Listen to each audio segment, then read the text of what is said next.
Good evening and welcome to your 2032 Perfect League World Series coverage. And we have got a great matchup for you this evening. We have got the Detroit Fury DLL going up against the Philly Specials in what promises to be another exciting matchup. So, let's get right into it. We've got a sim coming in 7 minutes from now. Want to make sure you guys get the background on these two teams. But before we do that, just a refresher on what it is we do on this here stream. What we'll do is we are going to follow the culmination of the perfect team ladder. So what do I mean by that? What you see on your screen here. These are all the different leagues that are in play for Out of the Park Perfect Team. And at the very, very top, the tippy top, there's a perfect league. And so what we're watching, what we're seeing are the teams that have bubbled all the way up to the top, made it to the perfect league, and now have ascended within that perfect league to the World Series. So let's jump in and do the Philly Specials first. So as we do, we want to get some key markers on each team to understand how good this team is, what makes this team tick, what makes them different, what is noteworthy of the strategy that they employ to score their runs and earn their victories. And as we look at the Philly Specials here, we see a very impressive resume. We see the number one team in the conference in runs scored, over 803 runs for the Philly Specials. And then run prevention-wise, excellent as well. Only 635, good enough for third in the conference. And so you put the two together, you're right in the neighborhood of 180 plus 180 run differential, which is definitely a very high water mark. The best we've seen in the two Perfect League World Series that we've had so far. Now, the next thing we'd like to check is how good the defense is. So we have defensive efficiency over 0.7, which is good. But the zone rating suffers a bit here. So we have a bit of a mixed bag on the defense side. A negative zone rating is not necessarily cause for concern, but getting up towards negative 19, negative 20, that's when you're more a middle-of-the-road defense than one that is winning games because of your glove work behind your pitcher. Now, as we look at home road splits here, pretty great at both. So 654 win percentage at home, 604 on the road. Nearly 50 wins both ways, which is borderline unheard of here. So a very impressive 102 win campaign for the Philly Specials. As you look at the calendar, they didn't really take a month off. So dominant April, good May, okay June, their worst month, and then right back to domination. July, August, September, all with win percentages over 640. Ballpark. The Philly Specials play in this ballpark here called the Broad Street Bullies Park. And it more or less is going to play like a neutral ballpark. The BABIP, the batting average on balls in play, is slightly less than 1. The doubles and triples, both slightly less than 1 as well. Home runs, just a tick above neutral. So for all intents and purposes, we're going to expect this ballpark to play pretty straight up. Now let's look at the players. So we see Todd Helton here. Todd Helton at first base, definitely one of the options that can be chosen, and that's what Pete Nice 14 or Pete Terry 14 went with here. Not a choice that you see on every team. We also have Willie Wells at shortstop. So other teams employing a Bancroft, a Pop Lloyd. We see Willie Wells here, the choice made by Pete Nice.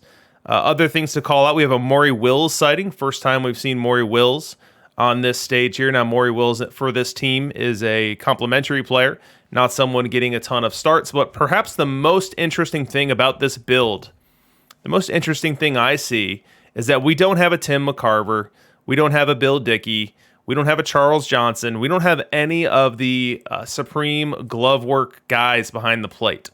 We've got a platoon of Josh Gibson and Mike Piazza, and they split the playing time almost right down the middle. Both of them hit pretty well. Josh Gibson hitting better. From a wins above replacement perspective, Josh Gibson earns the nod there as well. But first team that we've seen not employing a heavy defensive catcher. We move on over to pitching, and we see a collection of the starters that you expect to see. So the meta starters right now are kind of, they are who they are. There's maybe 7 or 8 guys that you'll see fit into the 5 spots here. We don't see any deviations here with the 5 that are in place here for the Philly Specials. We do see Tom Glavine looks to be newly added to the team here. Only 14 innings pitched during the regular season. Now on the roster, we'll see what type of role he plays in this World Series. As we look at the bullpen here, Satchel Paige, stopper. We've got a collection of other names you expect to see out there filling traditional roles as well.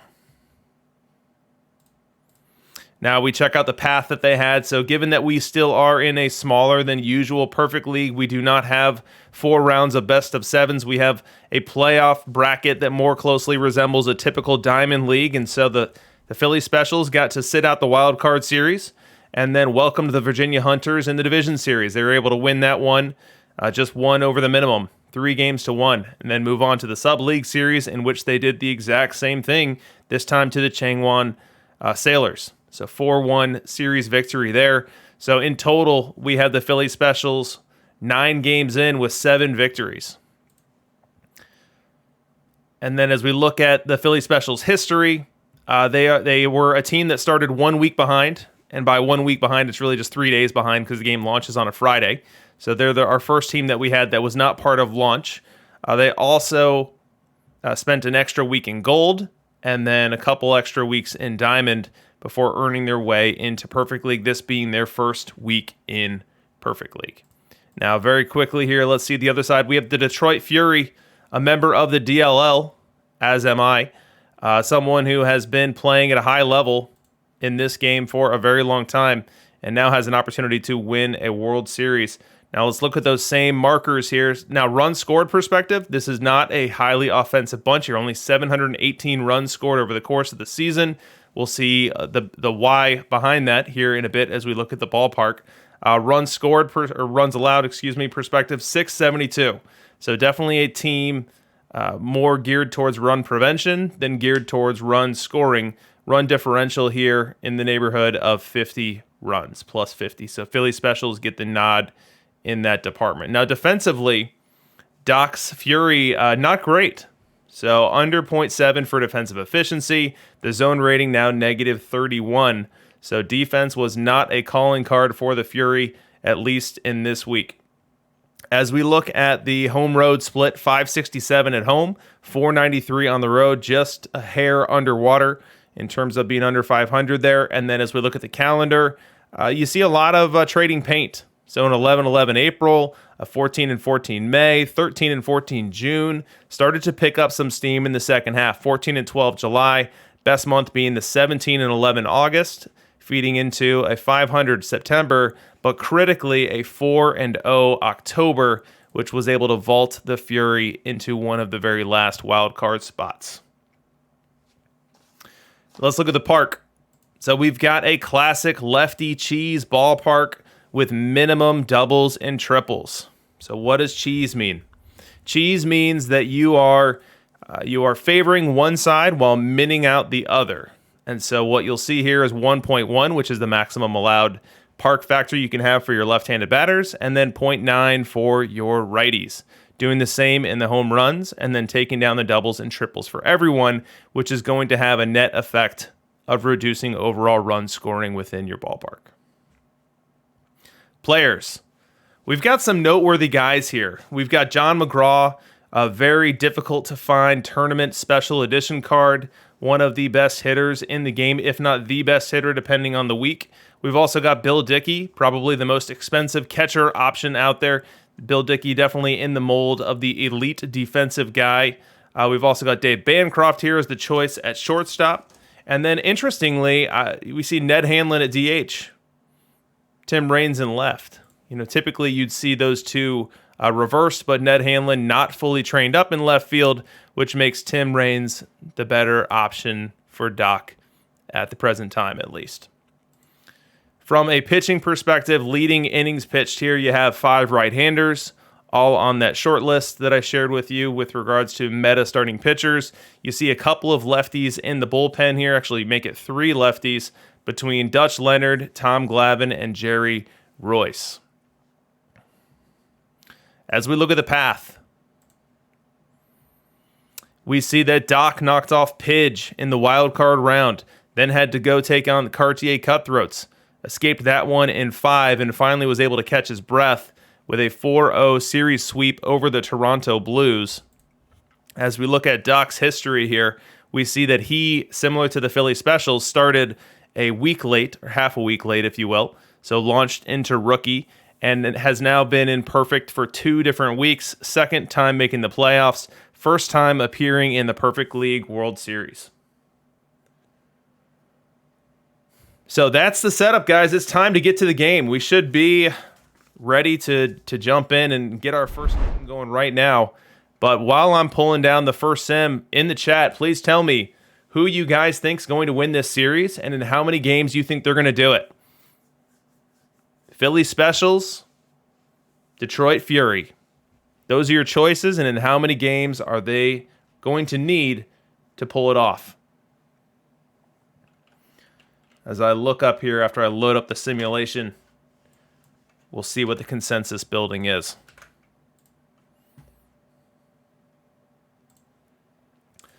All right, what do we have here? We've got Fury in 7, Philly in 6, Fury in 6, Fury in 6, Fury in 5, Fury in 6. Oh boy. Doc in a landslide, as Port Dog points out here. Definitely getting the majority of the bets here. Fury in 5, wild card, always the team of destiny, according to Bert BDJ. Fury in 6, oh man. So the few believers in the Philly Revolution are Great Scott 66. We've got Sypha de God has Philly in 4. Seagram actually rooting for a series tie. Not sure how we get to that, but we'll have to follow it as always. All right, so let's get started. Let's jump right in. Let's get started. We're going to start off in the Philly Specials ballpark. As we know from our homework we did before the series started, that is a neutral ballpark.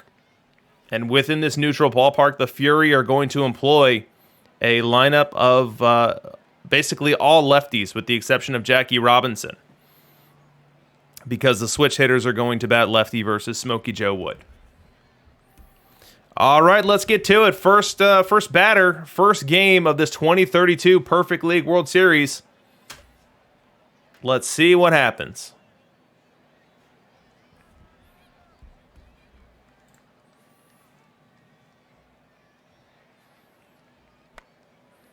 Leadoff batter's Reigns. He's going to spray a little single out to center field.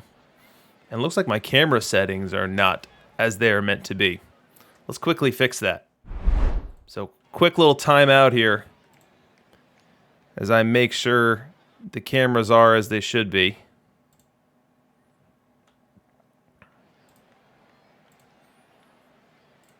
We don't want me to have to chase the view all the way around the ballpark here. That doesn't look right. How about this? That looks better. All right, let's give this a go. Let's give this a go. All right.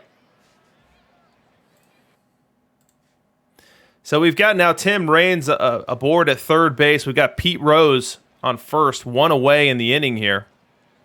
Enos Slaughter at the plate. So Smokey Joe Wood finding himself in a bit of early trouble. Let's see if he can get out of it. Needs a double play ball bad. The pitch. Fly ball center field. Playable. Caught. The throw's going to come to the plate. It's going to be cut off, and that's going to result in the first run scoring. So Raines tags up, scores, and the Detroit Fury now lead this one 1-0. A short 5 batters into the game. Let me play with some settings here.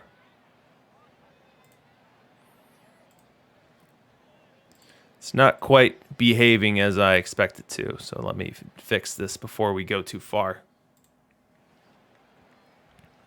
Apologies for the delay here. Get a little bit more crowd volume, that's always fun. A little bit more ambient noise.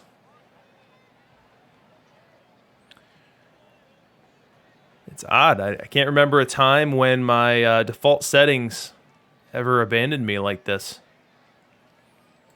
Let's do small player labels.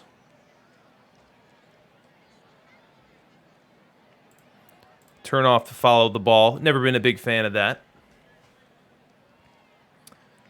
All right, I think we're getting close to where we need to be.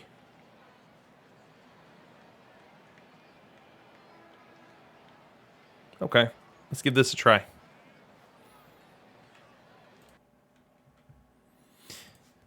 Yeah, the broadcast truck really letting us down early on here today.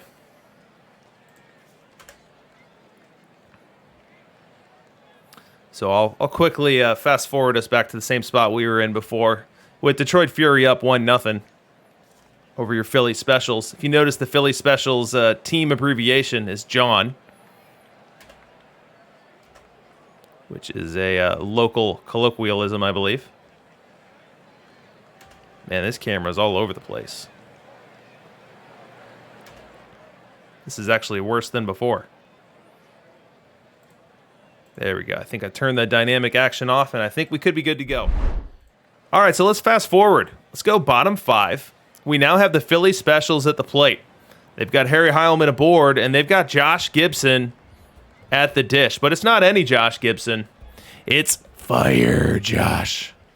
And he's got a 1-0 advantage in the count here against the Detroit Fury's Adam Wainwright. The pitch. Little looper, right field, and that ball's going to get down. Around second, holding there goes Heilman.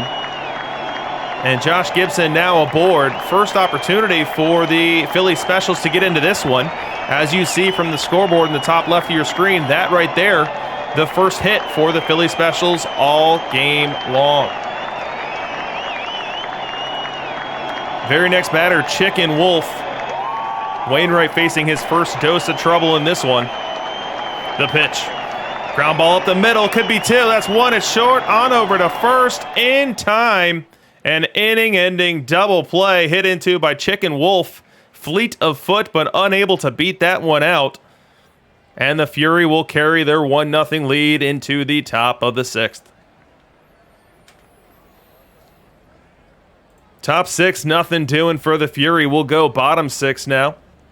Back on the highlight machine are the Philly Specials. This time with Enos Slaughter, the 9th-place hitter. 3-1 advantage in the count, and he's going to walk. He'll head on down, take his free pass here. Represents the tying run. Philly Specials through 5 1/3, only 1 base hit. Jackie Robinson will look to change that here. He's down on the count, 0-1 the pitch. Grounder to second, to short 1. Unable to complete it, but fielder's choice wipes out the base on balls. And now Jackie aboard with 2 away here in the 6th.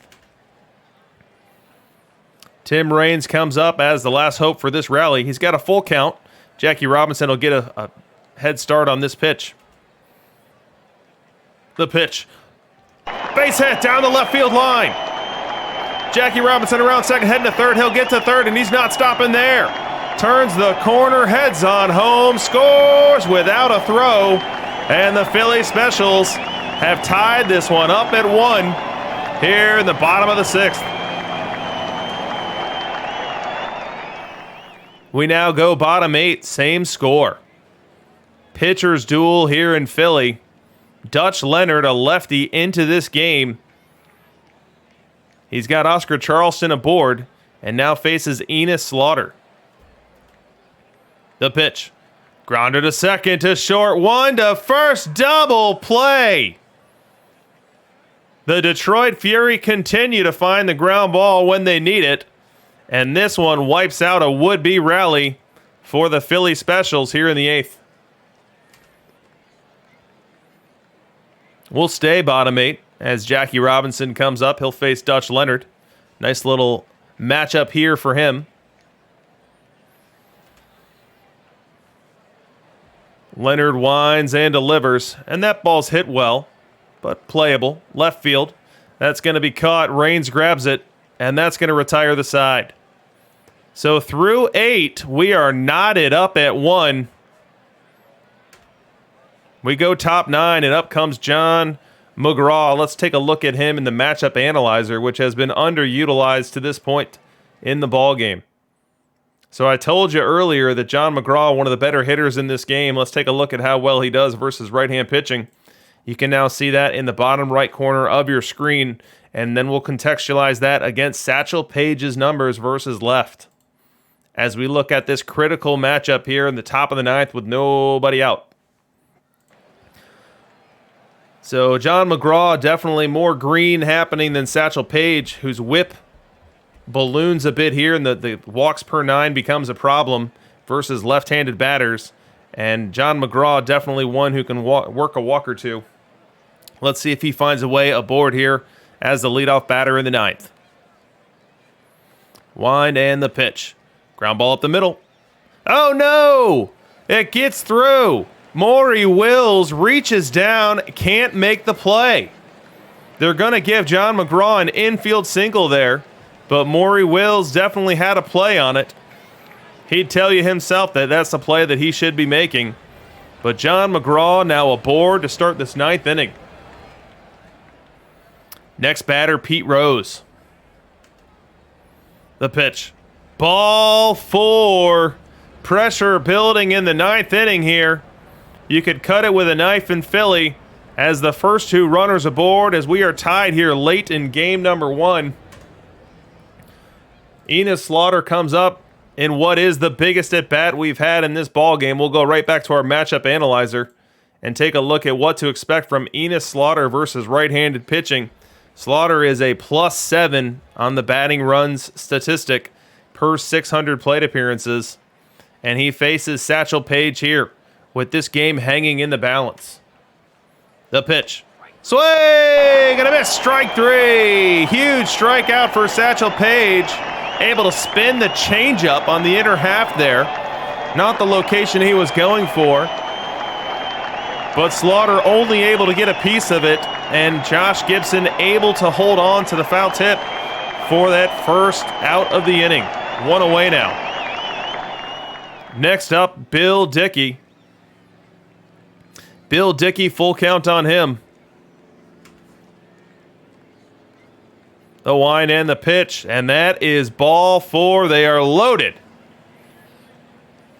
Gigantic moment here in game number 1. Oscar Charleston comes up. The infield comes in. And the fans come to their feet.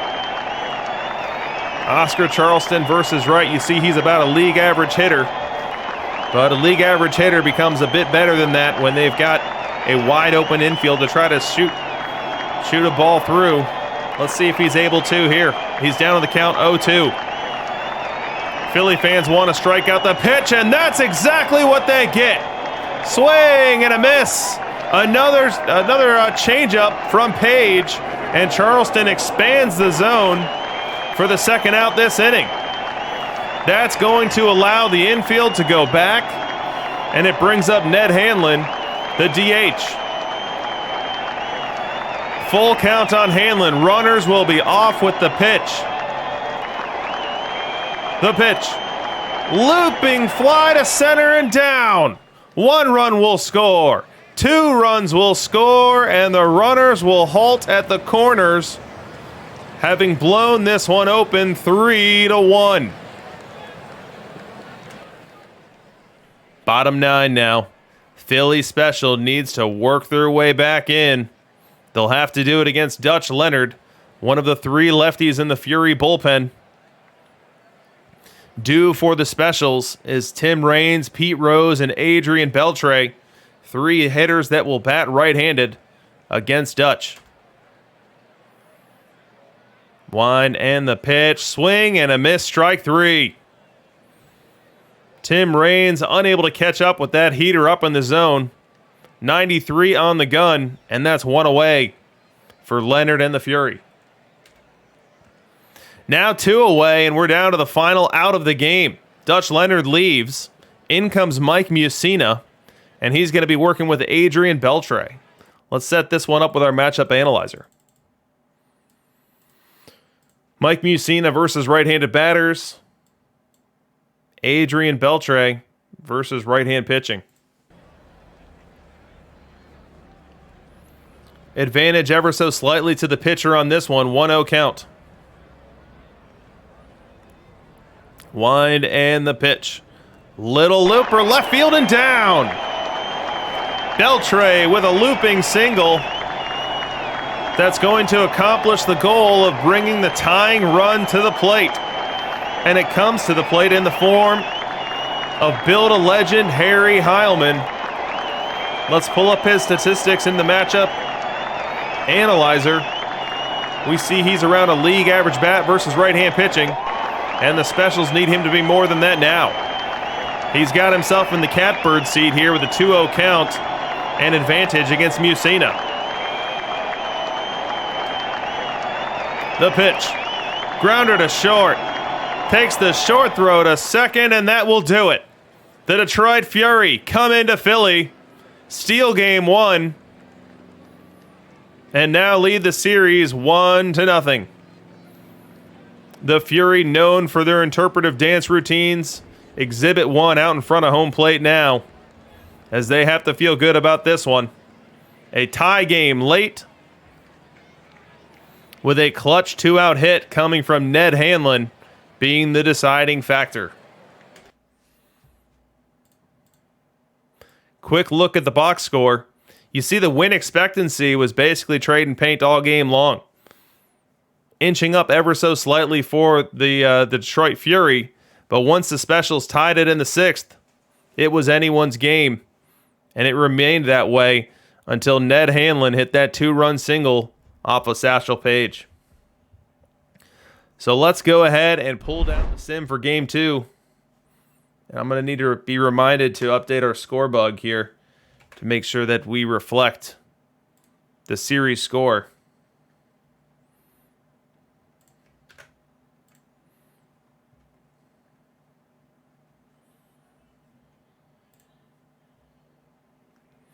All right, let's see if we've got game 2 ready to rock and roll, and we do.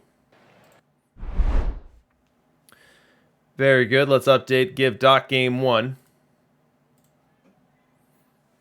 We'll go ahead and call it the Fury.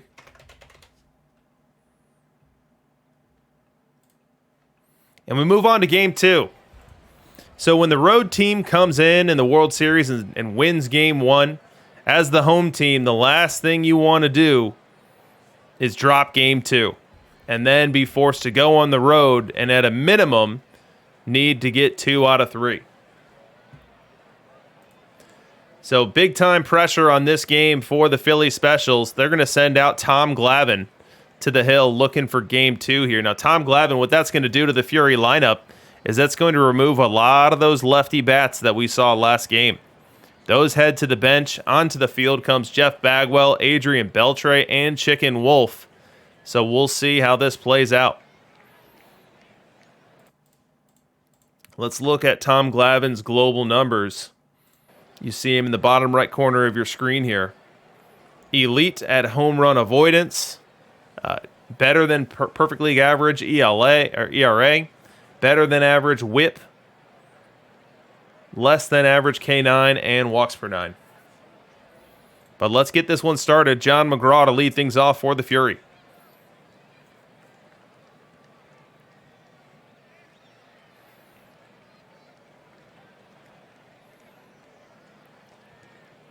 Tom Glavine in short sample has been great for the Specials, and that greatness continues here in this one. Able to get McGraw with a sweeping slider on a 2-2 count for the first out here in game 2. We go bottom 1. Philly Specials a chance to get themselves a lead for the first time in this series. And they're going to send up Jackie Robinson to start this one off as they too face a Tom Glavine.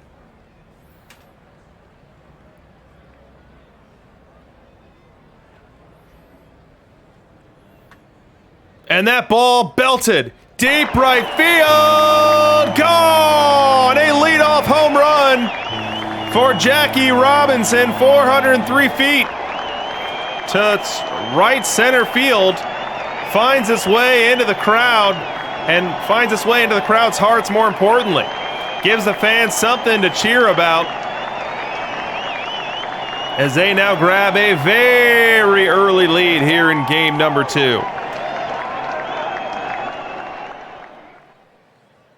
Fast forward, we go bottom 2, Philly Specials back on the highlight machine. This time Josh Gibson on second, Oscar Charleston at the bat. Now Cy Young into the game for the Fury. Tom Glavine, not long for this one. And he is gone. Cy Young now in. The pitch. And that ball's crushed into the right center field gap. That ball's going to get down. 1 run will score.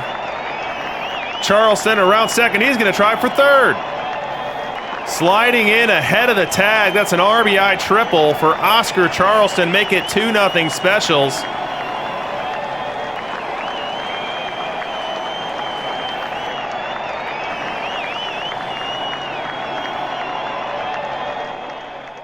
We move to the top of the fourth, and it's now 3-0 Philly Specials. But it's the first time on the highlight machine for the Detroit Fury. Pete Rose aboard. Jeff Bagwell at the plate. Now, because the meta is so full of right-handed batters, pitchers, we don't get to see a ton of Jeff Bagwell.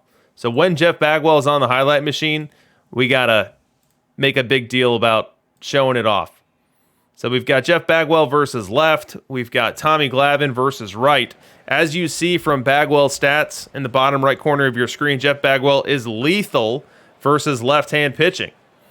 And out of this world on base percentage of .388, a strong slugging of .444, all facing Tommy Glavine right now. The pitch. Little looper, base hit center field. Pete Rose had to hold to make sure it was through, so he'll have to stop at second. But the Fury have their first meaningful rally here in game number 2.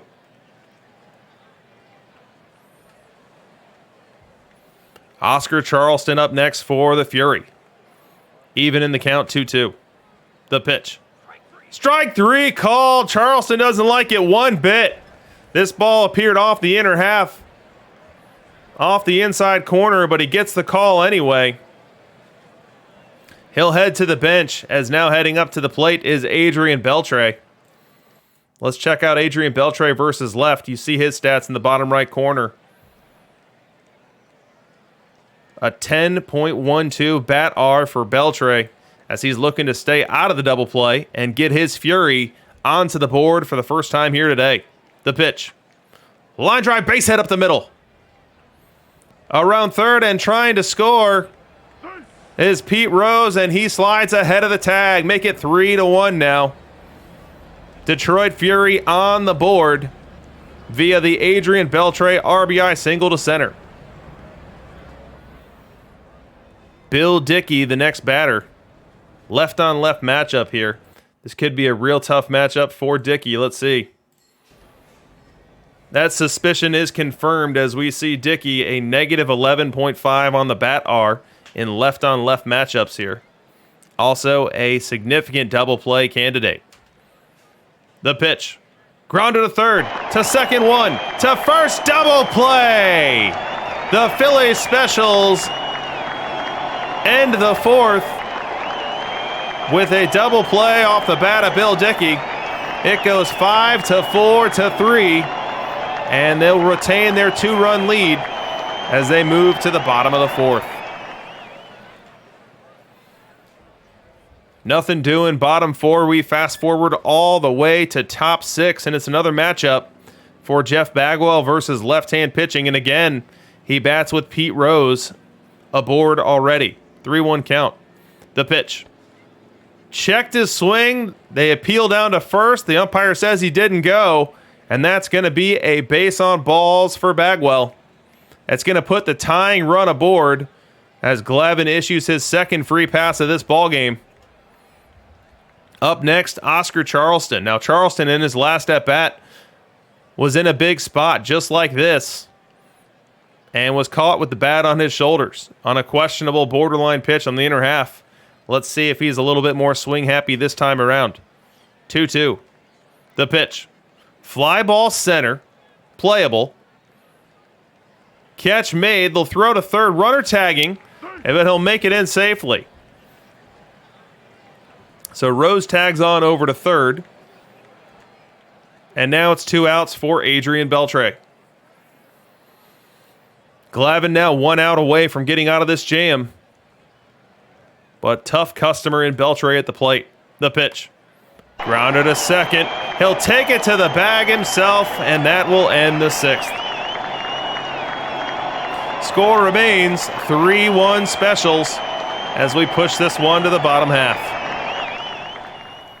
Here in the bottom half, the Philly Specials do get a highlight. Still facing Cy Young, they send up Harry Heilman. One and the pitch, and that ball is belted. Deep left center. It might be. It could be. It is. A 456-foot blast off the bat of Harry Heilman immediately recaptures the run that they gave up in the top half. And now it's 4-1 Philly Specials.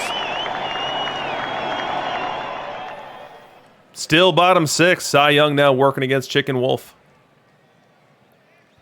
One and the pitch, and that ball's crushed into the left center field gap. It's down and it's going all the way to the wall. Chicken Wolf quickly around first, heading to second. He's not going to stop there. He's going for three. The throw, not in time. A sliding triple for Chicken Wolf. Philly Specials fans feeling that one. Fast forward big time here. We go all the way top nine. It is 4-1 Philly Specials, and the Detroit Fury down to their final out. And that out is in the form of Bill Dickey. He's going to face a right-handed pitcher, so we'll update our matchup analyzer. Bill Dickey better versus right-hand pitching than he is versus left-hand pitching. We also have a new pitcher on the mound, and that new pitcher is Joe Nathan. Let's get Joe Nathan versus left. So we're going to go ahead and give this matchup to the hitter. But Dickey, more than anything else, just needs to get on base. He's got a .332 on base percentage, but his run does not matter much. It's the run that would come behind him that would be the equalizer. The pitch. Fly ball left field, hit well. Tracking it, leaping up and gone. Bill Dickey, opposite field home run, just out of the reach of Tim Raines. Tim Raines at the wall, might have had a play on it, made the leap, but comes down with nothing but air. And this game now comes down to a one-run deficit for the Fury. Joe Nathan giving up the long ball and now has to get Dave Bancroft out to seal this deal that was once a sleepy 3-run lead. So let's get Dave Bancroft up on the screen. Bancroft versus Wright. Not a great hitter, more known for his defense. Trying to work his way aboard here. Fans on their feet, one strike away. Here's the pitch. Swing and a miss, strike three, but it gets away from the catcher. Retrieves it and throws it down in time. The Philly Specials, in high dramatic fashion, are able to hold on here in game two. The Fury made it interesting. A 2-run homer in the ninth, and then a drop third strike needed to be completed by Josh Gibson. But the Philly Specials do emerge victorious and do even this series at 1 apiece. What a game. Let's go ahead and update our score bug. We'll call him Philly. Fury and Philly. Fury wins game 1. Philly takes game 2. So now we can go ahead and load up the most recent sim. This one's going to be an off day.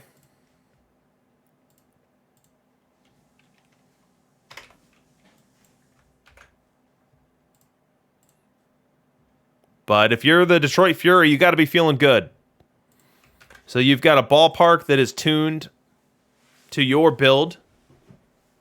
Slanted for left-handed hitters, left-handed pitchers. And you're able to come away with the split in the first two, and now you just need to win your home games, and you're a champion.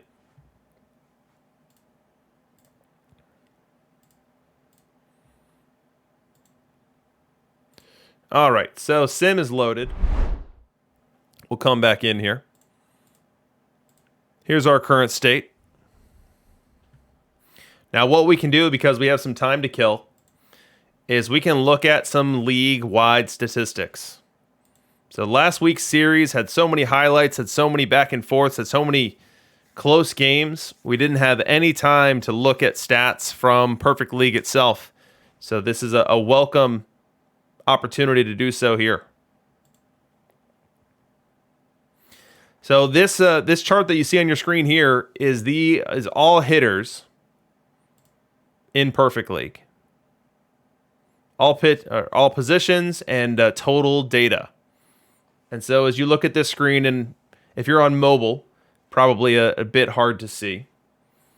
But you see John McGraw is the number one hitter in Perfect League. Just behind him, 4 runs behind him, so it's a decent sizable margin. We have Pete Rose, and then you can see their respective sample sizes there. John McGraw, 2,500 plate appearances. Pete Rose, over 32,000 plate appearances for him. 2 best hitters in the league, and no one else really close. Now we have a short sample size Tony Lazzeri coming in at 12.54. I wouldn't bet on that being a consistent performance, and I'd say the same thing for this Al Rosen at 11. But as far as left-handed first basemen go, we've got a couple of them next, Don Mattingly and Todd Helton. Mattingly at 9.69, Helton at 7.43. And then behind them, we see a high sample size Jackie Robinson. So 31,000 plate appearances for Jackie between last week in Perfect and this one. And we see his batting run statistic coming in at 6.38. Wade Boggs behind him, the new Molitor, who I've seen a number of people rocking out at first base. Molitor coming in at 4.88. And then cascading down from there, you see a number of familiar names: Slaughter, Raines, Baines, Huggins, Barfield. So let's move from here and go to position by position. So we'll start with catchers. And so at catchers, your best hitting catcher is Josh Gibson between last week and this week in Perfect League. He is the only catcher who is currently hitting at an above league average clip at 0.6. Piazza just behind him at negative 0.31. And then we've got Joe Mauer at -1, Bill Dickey at -4, Jason Kendall, Campanella, LaCroix, Tim McCarver all the way down at -10. You know, when the Dickey and the McCarver came out, my first instinct was that they could be very similar from an observed statistics perspective. I thought that Dickey and McCarver could be hitting very similarly, and then the defense would only ever so slightly be tipped towards Dickey. But this delta that we're seeing here, basically -4 versus -10, that's bigger than I would have guessed, and it does tell you that we're talking about a decent gap between the two in terms of their overall quality. Behind McCarver, we've got Molina, and then Charles Johnson way down there, Miguel Montero.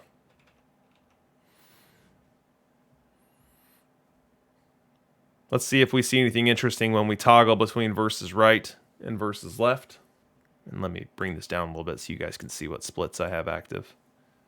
There you go. Now you can see the split is versus right. The position is catcher. So versus right, the only player above league average, Joe Mauer, the 93 special edition card. And then as we toggle versus left, we see Gibson and Piazza really jump off the page.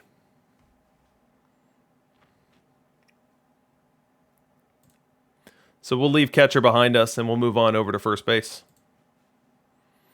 And at first base, it's Pete Rose. Pete Rose, who you could play at a number of different positions. So we'll talk about that some here in a bit.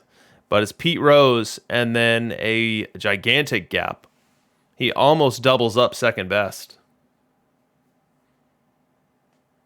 He's at 17. Next best is Mattingly around 10. And then we've got Helton at 7, Joe Kelly at 5, Bagwell all the way down at 2, Frank Thomas down at 1. And the reason that Bagwell and Thomas in this blended stat are so low is because there aren't enough left-handed arms to float them. they're not getting enough of those meaty matchups that they can really thrive within.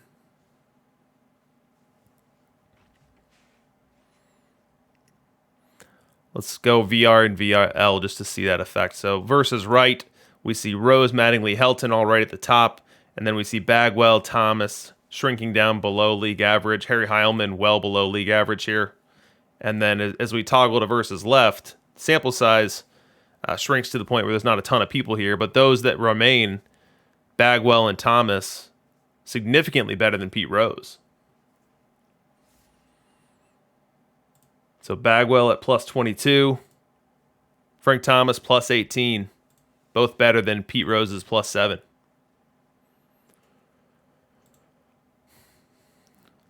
Let's depart first base, head on over to second base. And here's where we see that Tony Lazzeri season popping up here. Now, I wouldn't run out and get a Lazzeri. Let's take a look at what that card looks like. So another card that's going to be better versus left-hand pitching, which doesn't really exist right now, as well as just not being nearly good enough defensively.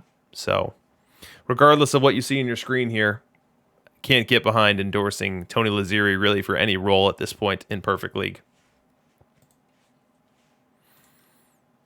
Jackie Robinson, second best hitter in our stats. Miller Huggins, third. Tony Fernandez, utility guy, comes in at fourth. And then as we toggle between VR and VL, we see Lazzeri actually was better versus right-hand pitching, which makes no sense, but in small samples, anything can happen. Someone asking how Huggins' D is, and you'll be happy to find out it's pretty good. Here's Miller Huggins' defense. You got great range, the limiting factor here being error, which probably matters more this year than last year, but great double play and okay arm.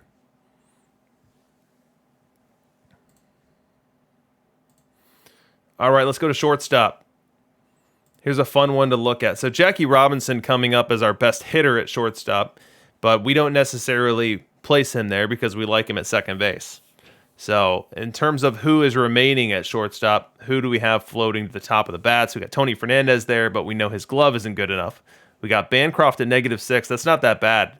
So Bancroft gives you some really good defense to go along with only slightly worse than league average bat. That's a pretty powerful combo. Larkin, Trammell coming in at 4-5.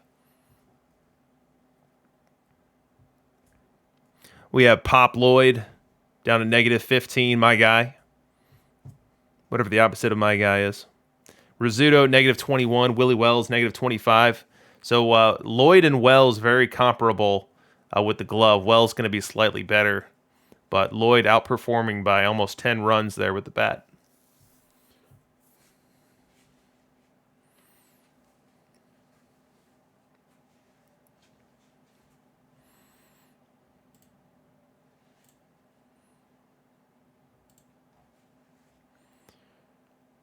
Let's toggle VR and VL just to see what we see. So VR, Pop Lloyd, really that's his specialty. He doesn't really pop up that much, still -14. Willie Wells dips to -25.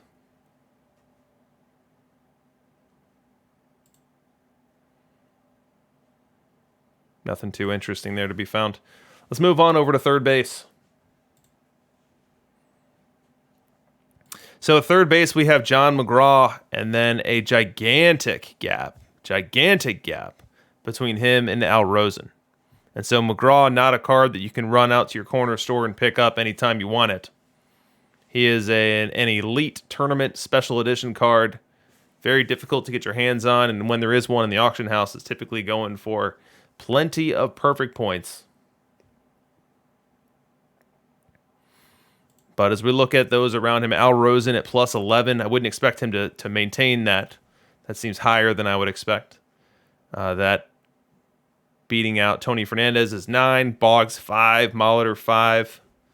And then we get down to our high sample size guys. We got Beltre at -5, Caminiti -5 as well, Brooks Robinson -6. So third base, if you don't have McGraw, feels a bit open. Fred the Baker asking if Tony Fernandez at third base would be worth it over Brooks Robinson.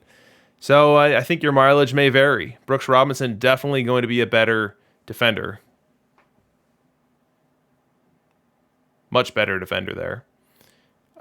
Fernandez is going to provide more utility. Fernandez could fill in at second or short in a pinch. But it depends. Depends on how much you value defense versus offense. Tony Fernandez definitely going to hit better than Brooks Robinson.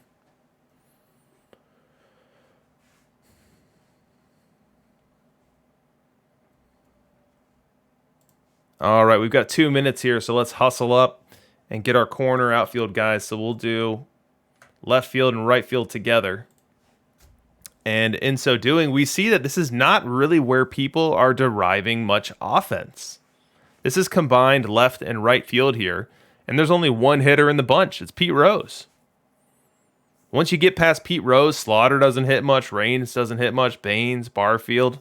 Now with someone like Raines, you're getting a lot of base running value, so that can effectively increase the overall run production from a given player, given that they're not getting it with their bat, but rather they're getting it with their legs. But just surprising to see left field and right field, historically positions of offensive production in baseball, just not really producing it so far in Perfect League.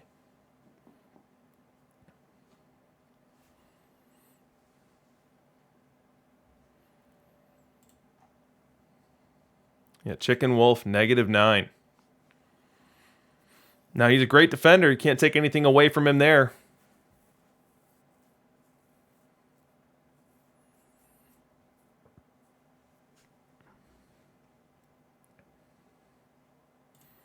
So that's our corner outfield. Let's go to center field. And in center field, we find that we've got Charleston picking up almost all the market share. Look at the plate appearance counter here. We've got Charleston at 31,000. Second best is Hanlon at almost 4,000. And then after him, only Cool Papa Bell has over 1,000 plate appearances.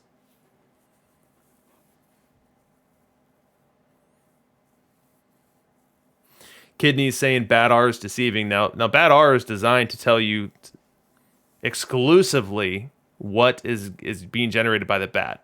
So it's ignoring defensive value. It's ignoring base running value.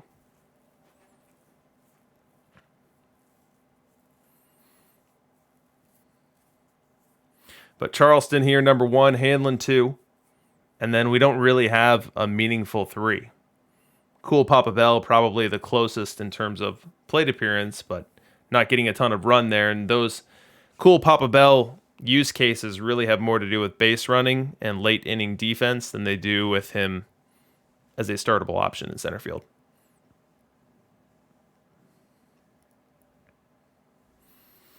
Yeah, I wouldn't call Chicken Wolf bad. I think that Chicken Wolf is a bad option if you're looking for production with the bat in right field. But Chicken Wolf is going to be league-leading defense, and he's going to run the base as well when he does get on.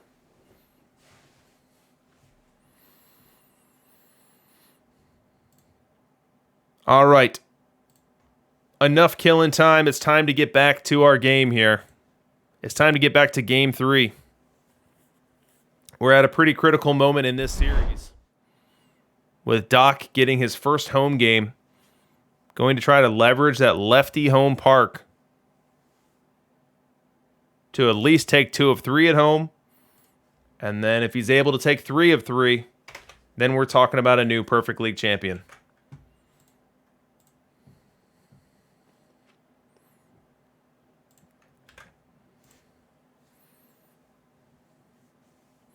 Loading up the sim. Let's see if we got it.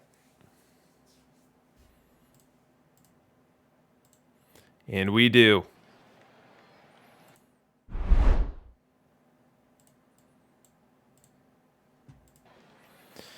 And look at this little visual that Doc has provided us. He's got a custom home stadium here. I don't know what this is. Maybe one of you guys does. But I like the aesthetic of it. Top of the scoreboard says Lut Giants. That could be a team in the KBO.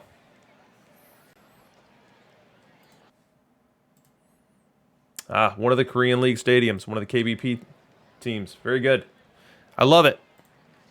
Let's get started here. we've got Dutch Leonard on the mound for the Detroit Fury, and he's going to face a lineup of almost exclusively right-handed batters. Only Oscar Charleston will bat left-handed when Leonard is on the mound. Let's see how it goes. We start off with Jackie Robinson.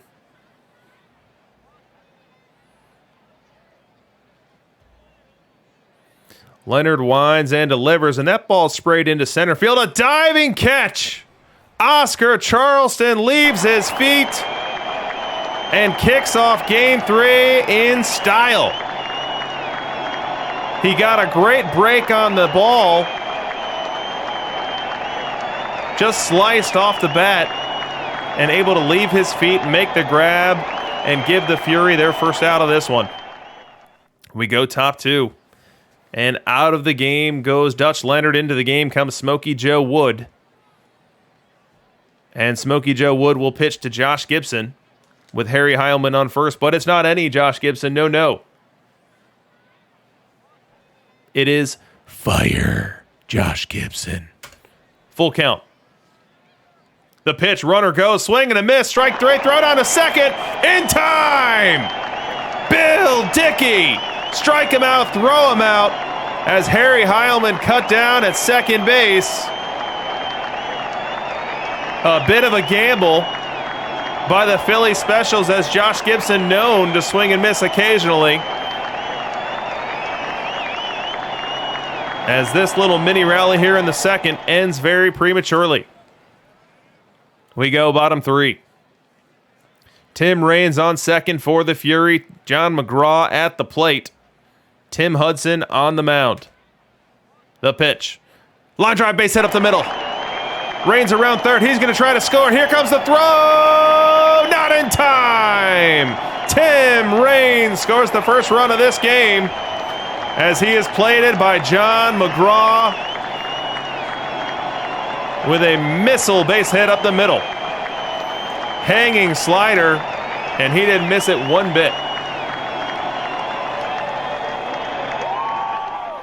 We go bottom 5. Another scoring opportunity for the Fury. Runners at the corners in the form of Jackie Robinson and Dave Bancroft. Tim Raines at the plate. 3-0 count. The pitch. That one's outside. And they are now loaded. Loaded here in the 5th. Bring up John McGraw. I showed you he's the best hitter in Perfect Team. No one is putting up better statistics than John McGraw.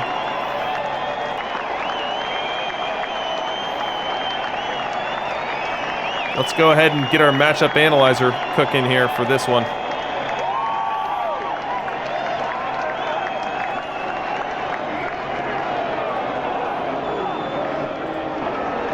Fans are growing impatient with the stream. John McGraw, where are you? There he is. John McGraw versus right. And he's facing Tim Hudson versus left. So advantage very heavily to the batter on this one. John McGraw over a 400 on-base percentage versus right-hand pitching, a 21.63 bat R. He's batting into a defense that is playing the infield in here. Hudson comes set. The pitch. Fly ball center field, playable. That ball's caught, now throw to the plate. Not in time. That'll be a sac fly for John McGraw as Jackie Robinson able to come home safely. Make it 2-0 Detroit Fury now. We go top 6. Philly Specials, time to get in on the action. I told you their only left-handed bat was Oscar Charleston, and that is who is in the box here. 1-2 count, Smokey Joe Wood on the hill. The wind and the pitch. Fly ball hit well, left field. Ranging back is Charleston, and he will look at this one fly away. Charleston goes deep for the Philly Specials. A shot out to deep left center. Able to turn around an outside corner fastball from Smokey Joe Wood. Didn't miss it one bit. Bottom 6 now. Fury trying to answer back. They've got Ned Hanlon at the plate. They've got Charleston at second base, and there's 2 away. Now, let's remember, Ned Hanlon was the hero of Game 1. He was the guy who came up with the 2-out, bases-loaded single that scored 2 that ended up being the difference in that game. Does Ned Hanlon have another clutch hit into his bat? Well, the Fury fans are on their feet. Fury fans are on their feet. Fury fans are on their feet. Yeah, say that 10 times fast. And they are ready to find out. Full count, the pitch.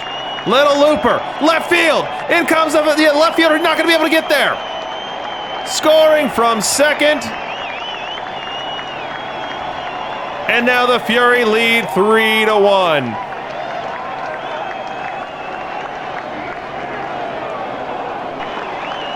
Ned Hanlon, second time in this series. He's come through in a pinch. We go top 7.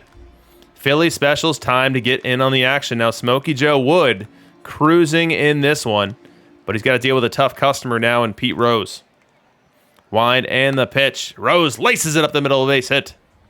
Leadoff single off the bat of Rose. It's going to bring the tying run to the plate for the Philly Specials. And nothing doing the rest of that top 7. We now go bottom 8. Bill Dickey comes up for the Detroit Fury. Now facing Satchel Paige, the stopper for the Philly Specials. Dickey has already homered in this series. A 9th inning blast in Game 2. And he loops this one to left field, a base hit. Opposite field single. Was able to stick with a curve down in the zone and turn it around out to left field.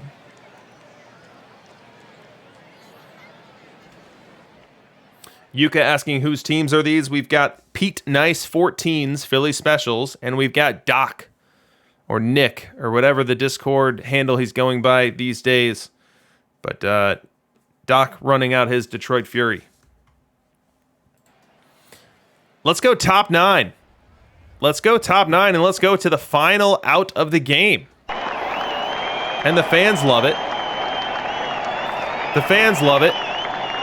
As they now have Jerry Royce on the hill. Let's get him out there. Facing Adrian Beltre.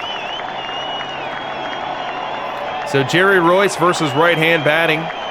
Adrian Beltre versus left-hand pitching. You see it's about an even matchup here. Pete Rose aboard. So Adrian Beltre representing the tying run, but it's not any Adrian Beltre. Look over here in the left side box score. That's an icy cold Adrian Beltre. Royce comes set. He delivers. Swing and a miss. Strike 3. And the Detroit Fury have won Game 3 by a final score of 3-1. Jerry Royce able to get the swinging strikeout from Adrian Beltre. A sinker down in the zone. Beltre swings right over the top of it. And the Fury have retained home field advantage. And now we'll look to push their advantage into Game 4.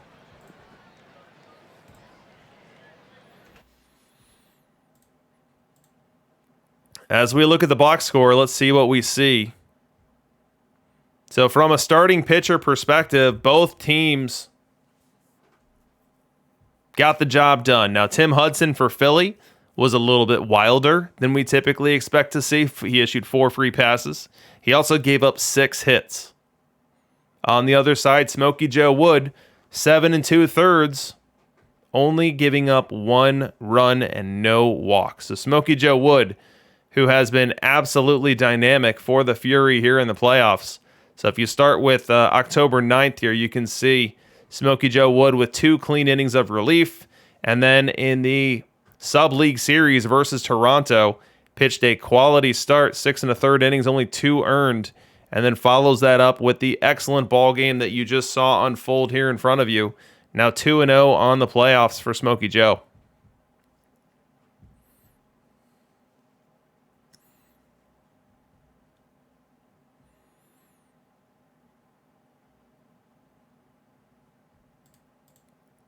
So let's set up Game 4.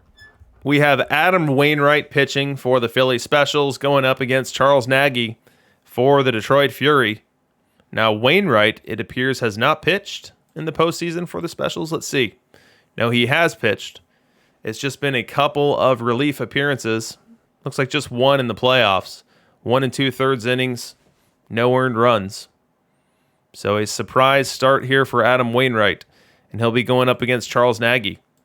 Now let's see how Nagy has done for the Fury. Looks like Nagy just one start and wasn't particularly great within it. 4 2/3 innings, gave up 2 home runs, 3 earned runs total, and issued 3 free passes in addition to giving up 6 hits.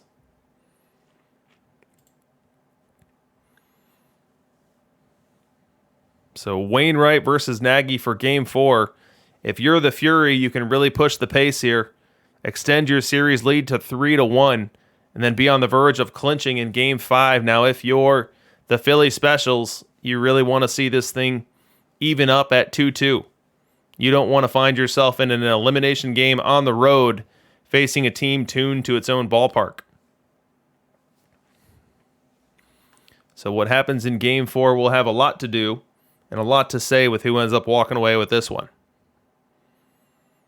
The Philly Specials won 16 more games in the regular season than the Detroit Fury, but find themselves down in this series 2-1.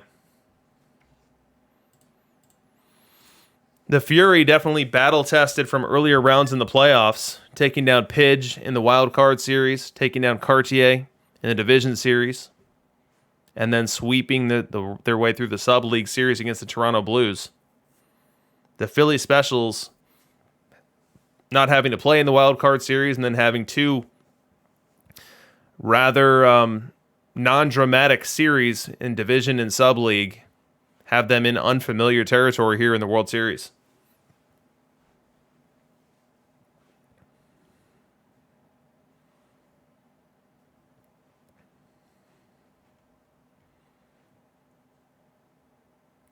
So let's go try to retrieve that sim and see what Game 4 has in store for us.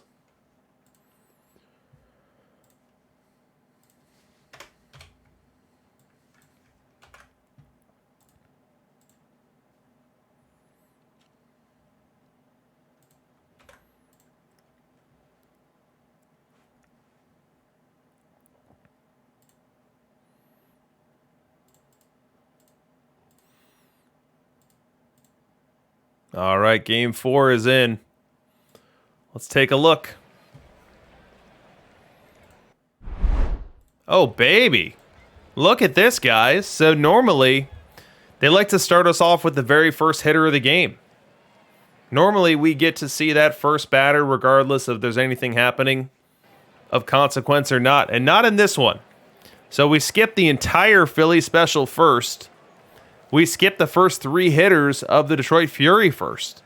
And now we welcome play. We start off this broadcast with the bases totally loaded in the bottom of the first inning, and Enos Slaughter at the plate,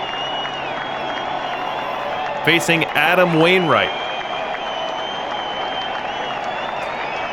1-2 count the pitch, and the ball gets away. Hustling in and scoring is Tim Raines. McGraw over to third, Pete Rose to second, and this wild pitch puts the Fury aboard.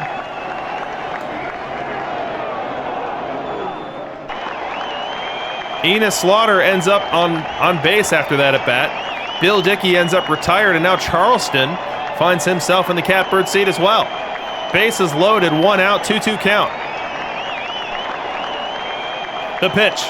Swing and a miss, strike 3. Adam Wainwright pulls the string on a 78-mile-an-hour changeup, low and away in the zone. Charleston unable to make contact with it and spoil that pitch off, and that's a gigantic second out in this one for Wainwright, who was flirting with absolute catastrophe here in the first, but he is not quite out of the woods yet as Ned Hanlon steps into the batter's box, and Hanlon has already demonstrated a pinch hit for the dramatic and an ability to come through when it's needed most. 2-1 count for him. Does Hanlon have a little bit more magic in that bat? The pitch. Grounder up the middle. Fielded it short. On over to first in time. That's going to retire the side, and the Detroit Fury, who loaded the bases with nobody out, scored one via wild pitch immediately thereafter. Walk away with 0 additional runs. Now let's see if that comes to bite them in the you-know-what.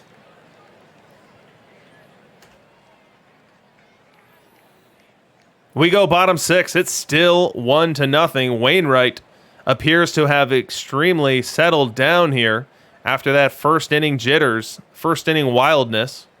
But after that wild pitch, he's done nothing but hang up zeros. And now he faces Bill Dickey here in the bottom of the 6th. Wind and the pitch, and Dickey gets into one. Deep to right field. Curling around the foul pole and gone! Bill Dickey doing some yard work here in Detroit. Make it 2-0 Fury.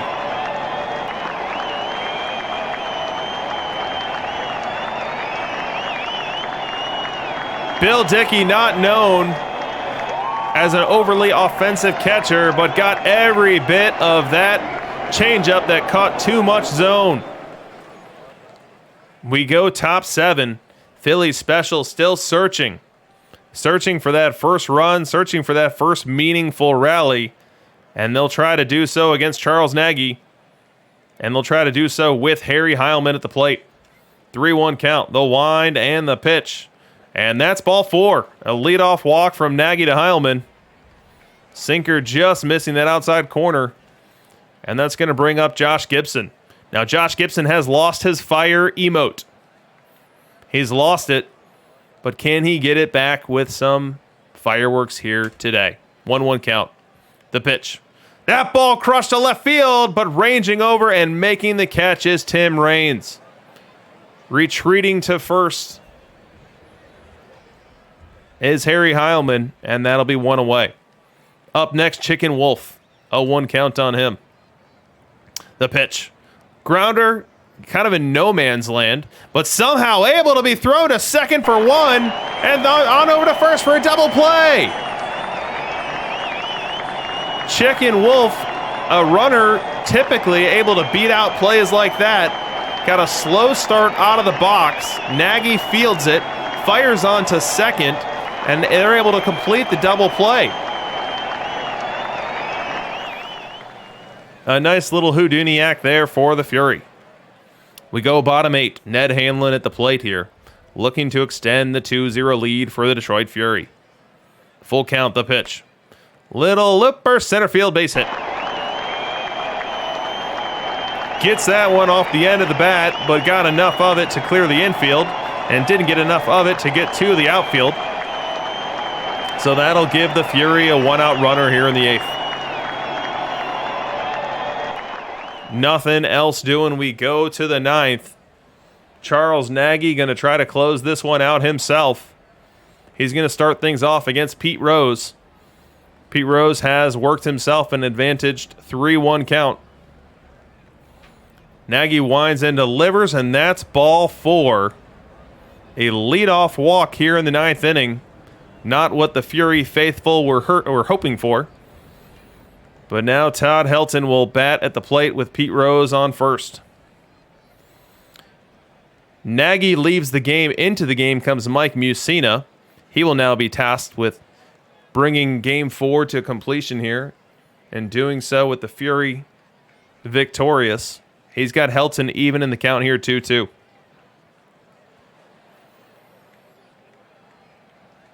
The pitch.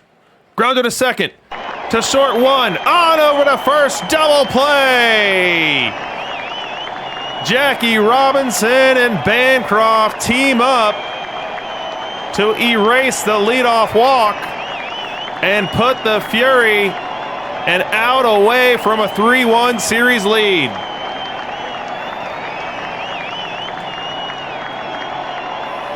We've got 2 outs in this one, and it's all down to Harry Heilman and Mike Mussina. Let's set it up in the matchup analyzer, as this one could be our last one of this ball game. Harry Heilman versus Wright. Mike Musina versus left. Give the advantage to, it's versus right. Advantage ever so slightly here to Mike Musina. But Harry Heilman, a tough customer regardless. Heilman's job here is just to get on base any way possible. Wind and the pitch. Fly ball, right field. Ranging back and making the grab is Chicken Wolf. The Detroit Fury have won Game 4 by a score of 2-0 and now push their advantage all the way to 3-1.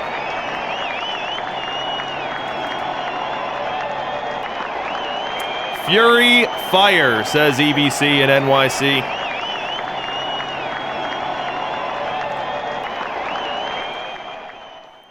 Let's take a look at the box score. And so what both teams are finding is that scoring runs in this ballpark, easier said than done, as Detroit Fury has Tommy Glavine kick things off, get into a little trouble in the first, but able to escape it when Nagy came in as follower, and Nagy goes 7 1/3 innings of scoreless ball.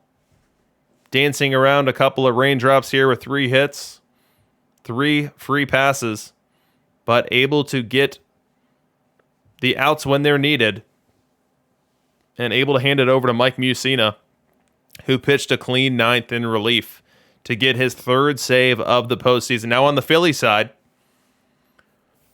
Adam Wainwright wasn't bad, but probably more wild than he wanted to be. 3 free passes, somewhat atypical for Wainwright.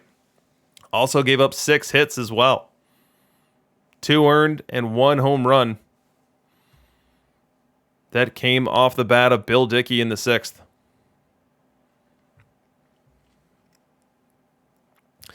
So we have entered long sim territory. Now, we don't necessarily have long sims like we did in PT21. But long sim territory is when the trophy is in the building. The Fury are 1 victory away from being perfect league champion. The 2nd of this game cycle. Now, the Detroit Fury were a team that spent a ton of time in perfect league in the early meta period of PT21. Never did come away with the title, but they are on the cusp of it here early in PT22.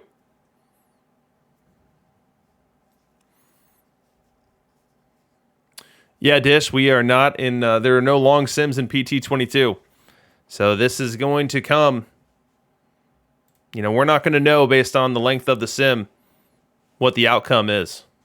This sim's going to come back, and then we're going to find out live all together.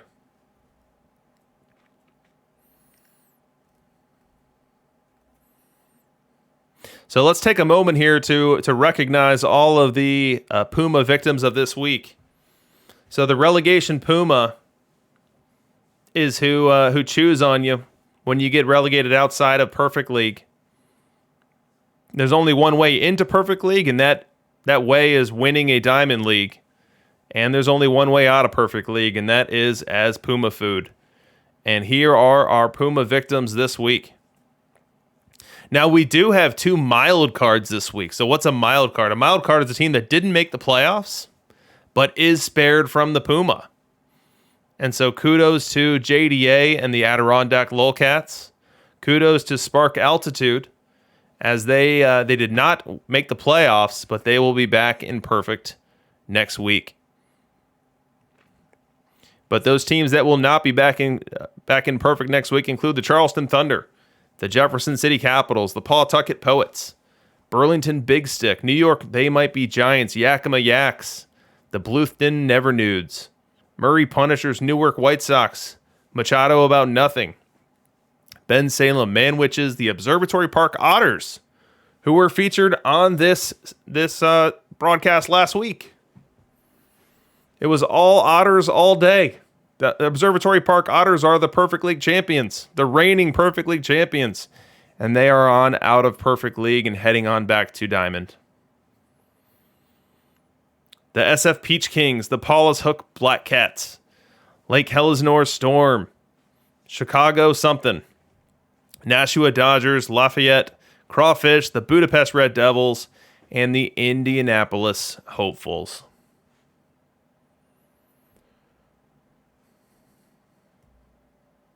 Yuka saying, rest in peace, Katie. Uh-oh. Ian M. Levitt says he's taking one of these spots next week. Come on up. Come on up. The water's warm. Let's see who else is coming up with you. So in D372, we have got the Brattleboro Peace up 3-2 on the Waco Warriors. We'll see if they're able to finish that off. D369, we've got the New Hampshire Port Dogs down 0-2 to the New Haven Ravens. In D351, we've got the Cornfield Rejects down 1-2 to the Diamond City Tourists. In D359, we've got the Sylvania Humidity trailing the Miami Jaws 1-2. D373, San Diego Swingers tied with Piscotty Doesn't Know, 1-1. D357, we've got the Mighty Mallrats over the Chris Davis's Talent Memorial, up 2-1 right now. D350C3, the Utica Blue Sox tied with the Aliquippa Quips, 1-1. D354, we've got the Seal Beach Surfers over the Maine Whiskey Tango, up 2-1 in that World Series as we speak. D362, we've got Blanton Bourbons up 2-0 over the Beecham County Utes. D360, we've got the Providence Friars knotted up at 1 with the Chad Golden Rumps. D365, we've got the Chicago Dogs up 2-0 over the Queen Anne Quilters. D362, we've got a confirmed final series here. The Troy Haymakers have won that World Series. They beat the Colorado Expansions and are now heading to perfect. They won that series 4-1. And then D355, we've got the Asbury Springboks tied with M-Dub's Mackenzie Eagles at 2 apiece.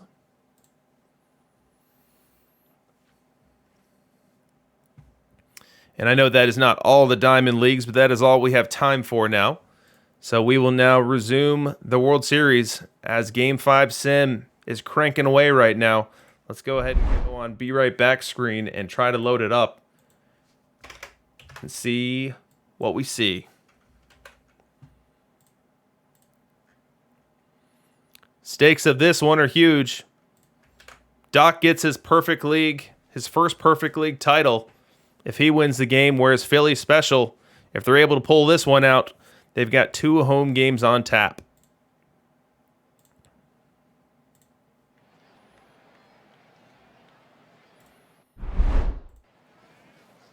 Here we go. Jerry Royce on the mound for Detroit Fury.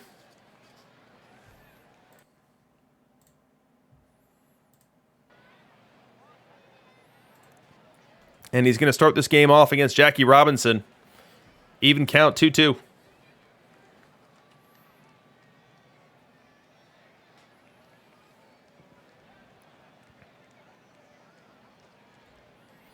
Royce winds and delivers. Strike 3 called.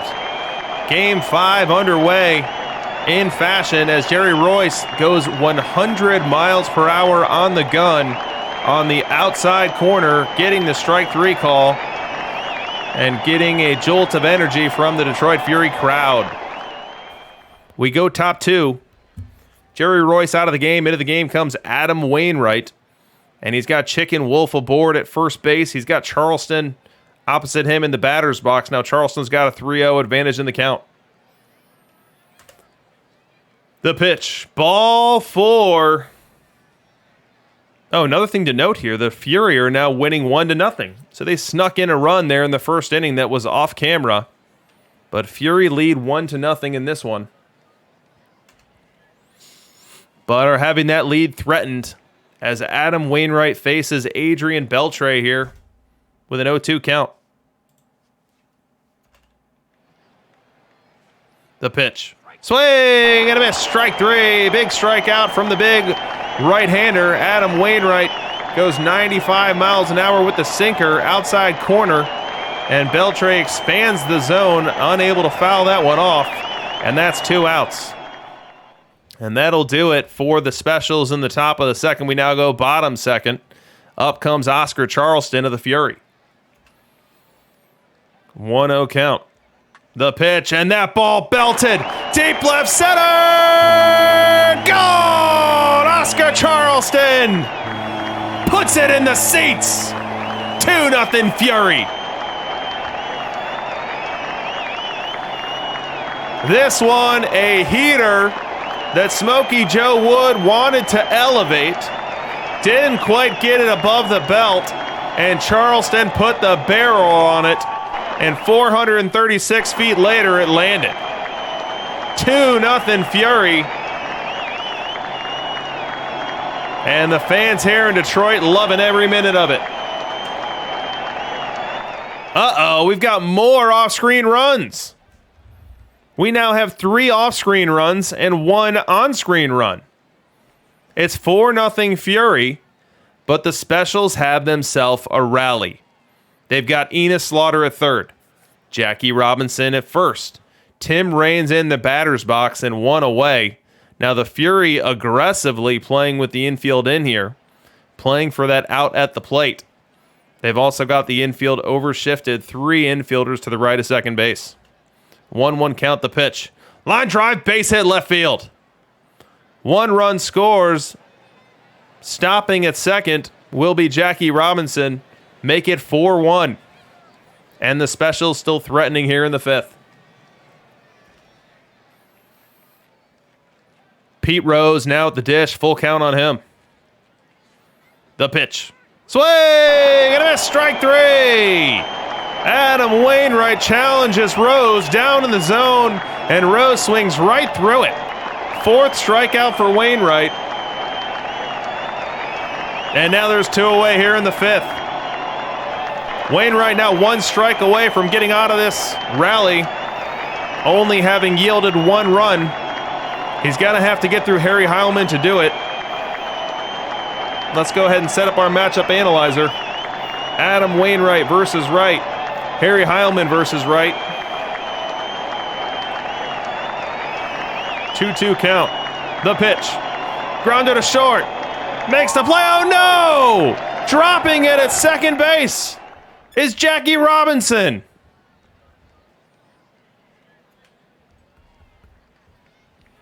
So Dave Bancroft fields it cleanly, shuffles it over to Robinson for the easy out, and Robinson unable to handle the throw. The Detroit Fury and their defensive miscues have continued this inning. It's now 4-2. The bases are loaded, and Chicken Wolf at the plate. Let's set up the matchup.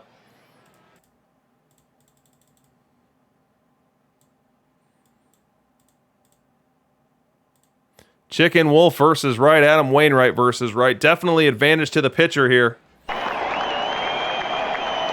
Adam Wainwright has all of Detroit behind him. Fans on their feet, rooting for any kind of out here to get out of this danger. Any kind of single off the bat of Chicken Wolf likely ties this game up. The wind and the pitch. Grind ball, base hit through the left side. 1 run scores. Here comes a second, and that will score as well. We are all knotted up at 4. Chicken Wolf ties this one up with a 2 RBI single through the 5.5 hole on the left side of the diamond. Bottom 5 now. Detroit Fury has seen their 4-0 lead completely evaporate. They go back to work. And look what's on the base paths here. So we've got Cool Papa Bell on second base, and we see next to him in the box score, PR. That means that the 3rd hitter in the lineup got aboard, and Detroit Fury aggressive enough in strategy to get a pinch runner in there this early, playing for that lead here, playing for keeps here in the 5th inning. Bill Dickey will have to face Build a Legend Ron Guidry. 1-2 count. The pitch. Line drive, base hit, right field. It's going to the wall. Scoring easily is cool Papa Bell. Bill Dickey scoots on into second base. A run-scoring double. Multiple big hits in this series off the bat of Bill Dickey. And now he's put his fury up in the second half of Game 5 of a clincher.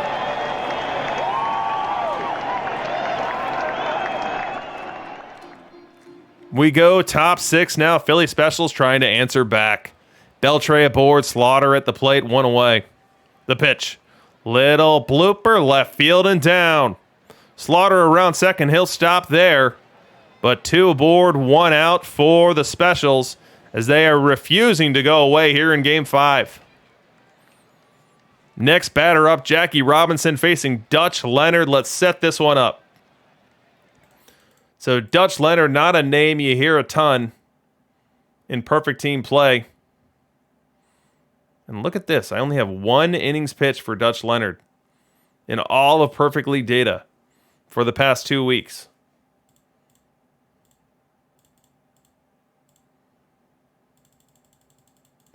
Jackie Robinson versus left. We'll go ahead and give it to the hitter by default. Give them the advantage on this one. 2-2 count. The pitch. Line drive, base hit to right. Around third and trying to score is safe. Beltre able to take the extra base and tie this one up.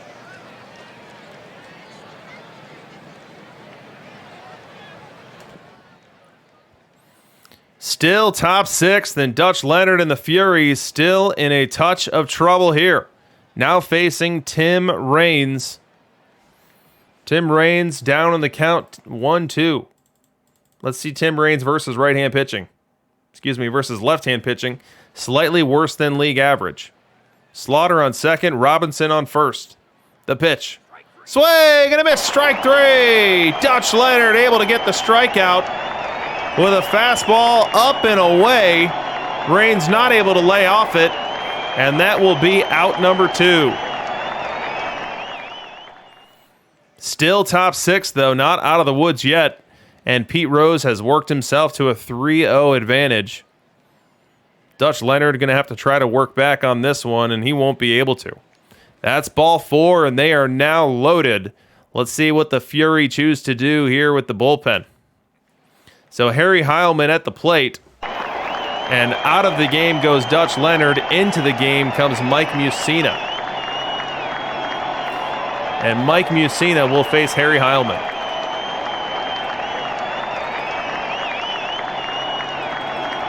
Let's load it up.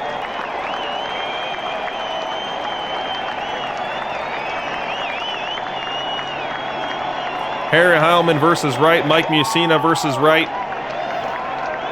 Advantage ever so slightly to the pitcher here. 2-2 count. Game on the line. Series on the line.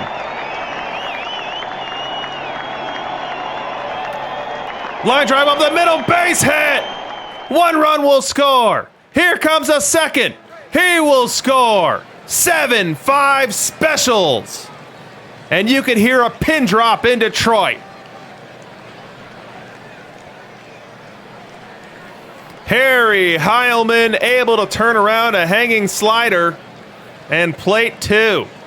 And these Specials, despite trailing 4-0, despite trailing 5-4, have fought back both times and now lead this one 7-5. Puts the Fury on the defensive now. John McGraw will bat here with 2 away in the 6th. Tim Raines aboard. The pitch. That ball crushed into the left center field gap. Raines around third. He'll score easily. McGraw on his way to second. He's not going to stop there. He's trying for 3.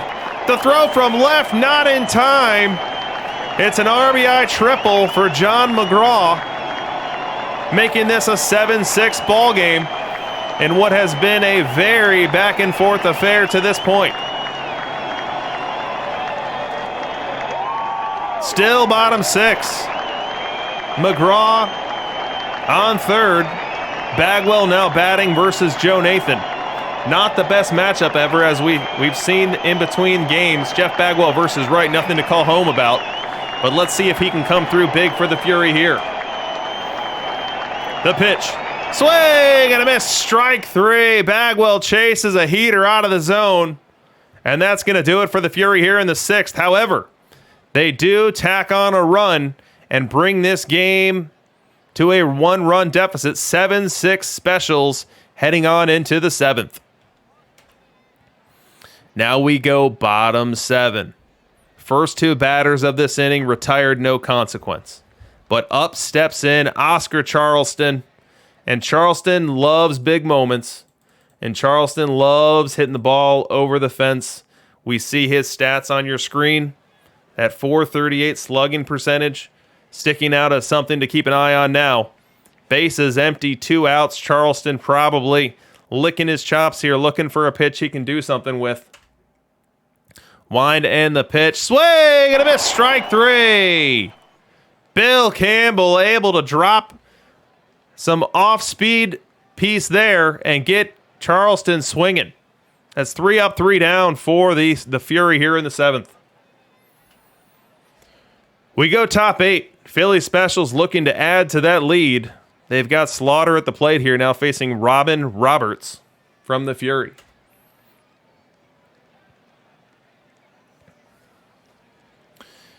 Roberts winds and delivers, and Fury hits it well. Deep left field. Back. Gone! Enos Slaughter. An opposite field home run. Did not look like it would have the distance off the bat, but just kept carrying. And eventually, the Detroit Fury, Tim Raines, ran out of room and could do nothing but look up and watch it fly away. Robin Roberts known to give up the long ball from time to time and just gets tagged with it there, undoing the hard work of the inning prior for the Fury. Now, still in the 8th. Tim Raines now up 1 away. 3-1 count on Raines, the pitch. Little blooper, right field and down. That's a 1-out single for Raines. We'll see if he's active on the base paths here with the Specials up 2 runs in this one. Pete Rose at the dish now. The pitch. Little blooper, right field, tough play. No one will get there. Raines had to hold an extra beat or so to make sure that ball would drop. So he stays at second. But the Specials in business here in the 8th. 2 aboard, 1 out. And nothing else doing. They don't score in the 8th. They move to the 9th and look to start a new rally. Robin Roberts still on the hill for the Fury. Wind and the pitch. Little grounder into no man's land. Roberts fields it. Throws the first. Not in time. An infield single for Oscar Charleston. Got out of the box in a hurry. Robin Roberts unable to get there quickly, unable to complete that play, so it's an infield single with 1 out here in the 9th for Charleston. Nothing doing top 9, and so we go bottom 9. All right, let's set the stage, guys. Look in the top right of your screen. We've got the Fury up 3-1 in this series. Philly trying to nail down this victory, push this thing back to Philly. Get 2 chances at 2 home games to become champions. Whereas the Fury, what does Detroit want to do? Detroit wants 3 runs. They want to walk this baby off. They want to skip that flight to Philly and just start celebrating now. So the Fury will start off this potential rally in the 9th with John McGraw, then Jeff Bagwell, then Enos Slaughter. If anyone reaches, Bill Dickey will come up. Satchel Paige, the stopper of the Philly Specials, now on to this one. Page winds and delivers. Grounder to first. Picked and played. That's 1 up and 1 out. Pete Rose takes it unassisted. Now 2 away in the inning. Enos Slaughter, the final hope for the Fury, needs to reach by any way possible. He's got a full count. Wind and the pitch. Blooper left, playable. Shading in, making the grab is Tim Raines, and that's going to do it. The Philly Specials have come into Detroit. They've dropped 2 of 3, but they win the important game number 5 and push this thing back to Philly. Series now sits at 3-2. And if the Fury want to win a title, they're going to have to win another road game in this one.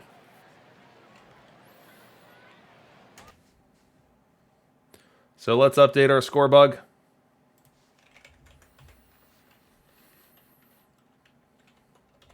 So Philly takes game 5.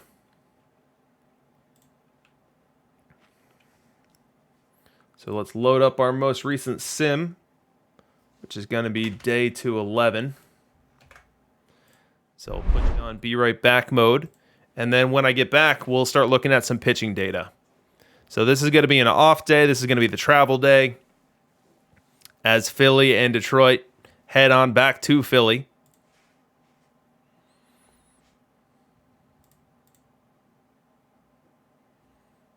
All right, welcome back, welcome back. So 3-2 in this one. We are 11 minutes from the sim in game number 6. It looks like Dishnet is now tied up in his World Series 2-2.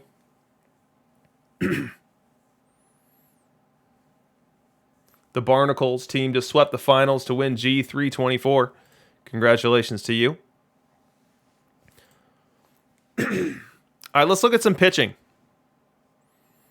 Let me make sure I've got the totality of my data here, and I do. This is very good. All right, so these are your leading run avoiders. These are your best pitchers as observed in Perfect League. So a surprise name at the top here. It's Don Sutton, a 99 special edition. Not even a card that I'm all that familiar with. Let's take a peek at it. Oh, this is a live card, isn't it? Yeah. A live reward, I should say. Yeah, so not a card that I'd recommend being used in Perfect League, but a card that in short sample had a really great week, 3.45 on the ERA.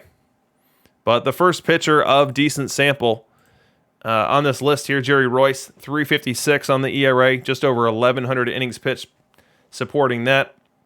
You've got Jeff Reardon behind there at 3.62. Charles Nagy. So Nagy showing very well here in a very large sample size. So Nagy outperforming Cy Young, Nagy outperforming Hudson, Wainwright. Somewhat surprising for me.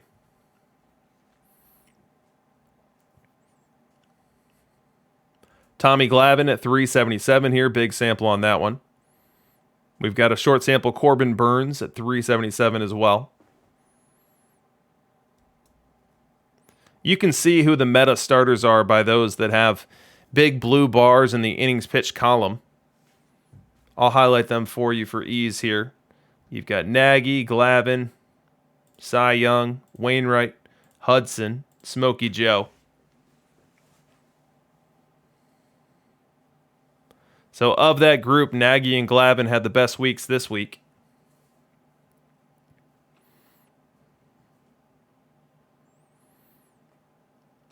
Let's break it down and go versus right versus left. Actually, before we do that, let's go and look at righties versus lefties. So let's split this list into just right-handed pitchers here, so you can see those bubbling up to the top. And then in what is going to be a much shorter list here, let's look at our lefties. So the lefties, you've got Royce, Glavine, Guidry at 4.46. We just saw him recently in that last sim. And then behind him, you've got 3 pitchers really struggling. Sam McDowell, Aroldis Chapman, and Johnny Padres, all with ERAs approaching 5. So our lefty list of competitive arms is really Royce and Glavine without a real third.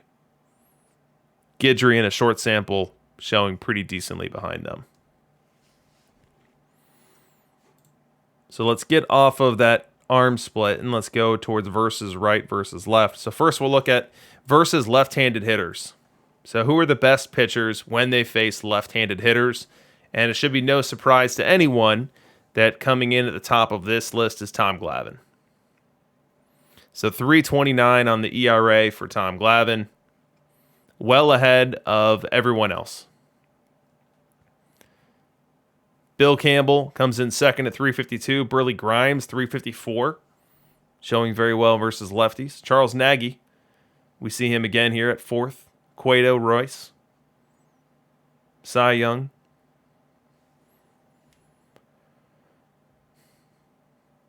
So Mike Mussina showing worst of our heavy meta guys versus left-hand batting. Notably worse than Smokey Joe Wood, Hudson, Wainwright, Cy Young, and Nagy. Nagy had a really great week. Nagy's been great the last two. Now let's split on over to versus right-handed batters. And as we look at that, we see Nagy jump to the top. Charles Nagy, number one pitcher in perfect league versus right-handed batters. Bob Locker, a low diamond reliever, number two. Charlie Buffington, 3. Jerry Royce. So Jerry Royce, a reverse splits lefty, comes in at 4th best versus right-handed batters. Very impressive. Bert Roberge, right behind him. And then we start to see a more significant and dramatic drop-off as we go Cy Young, Tom Glavine, Maddox, Cueto, Hudson, Wainwright.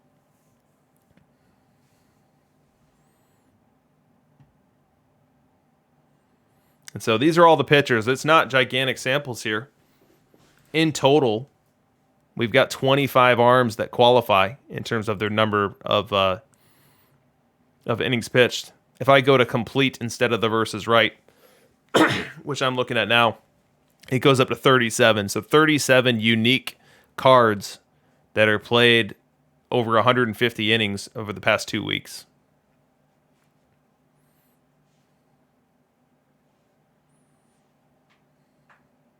And as with any of these guys, your mileage is going to vary on a week-to-week basis.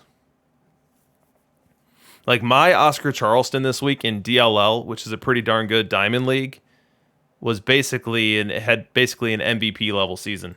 Let me show you guys. Let me pull that up. I mean, one, I just want an opportunity to show off my Oscar Charleston and the insane season he had.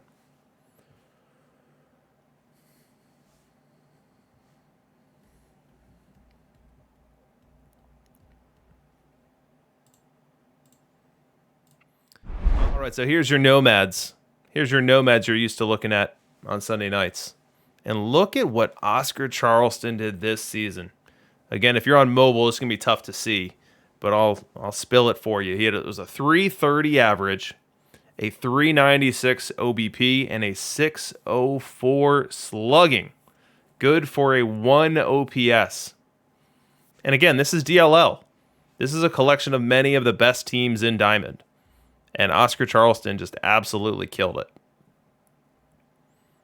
34 homers on the year, 43 steals. And yes, I mean, for anyone who's saying, well, that's got to be a blasted park. Yep, that's exactly what it is. It's a blasted park. Full factors. But still, I mean, with full factors, which I've had for 3 weeks now, Charleston was terrible last week. I guess I shouldn't say terrible, but Charleston was 111 OPS plus last week. He was 263 on the batting average. So he picked up 70 points between last week and this week with everything else identical.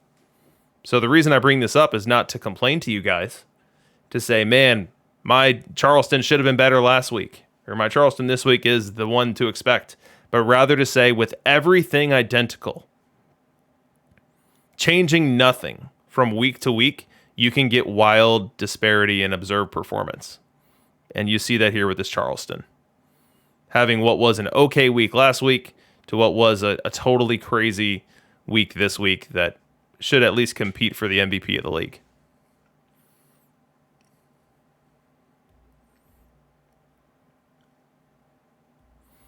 Yeah, totally nutso. But I love it. I mean, he was probably the primary reason that I won 107 games.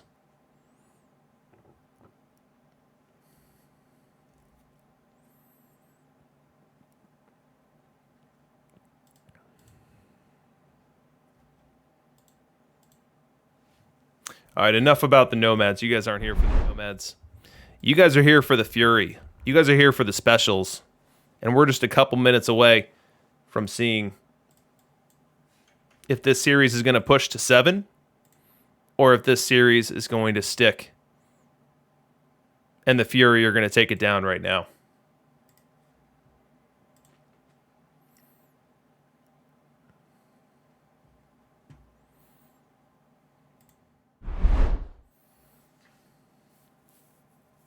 So what do you guys think is going to happen? Are Furies taking this in 6?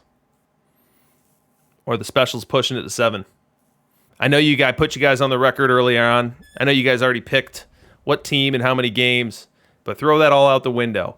What's going to happen this next game?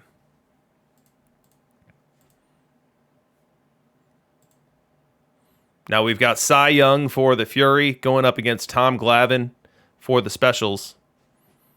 And we're looking on our screen right now. Here's Glavine. Here's Cy Young.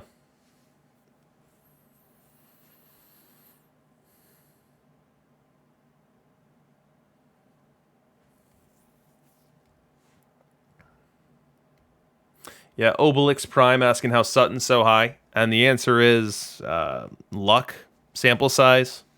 Sutton is not someone who can survive in Perfect League. I do not recommend anyone play him there. I mean, it could have been a fully nerfed park. Like, we don't know, but we know that Sutton as a card is not going to be able to hang with these other ones.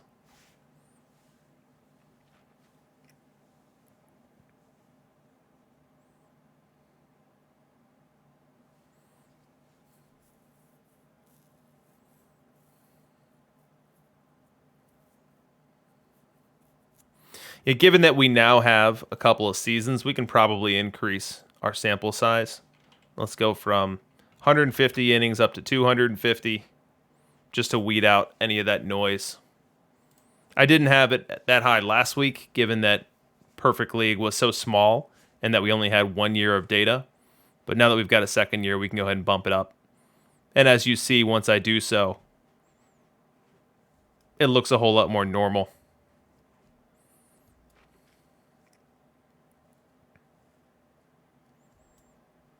All right, it's time, guys. It is time to see what's going to happen. Let's load up the next sim.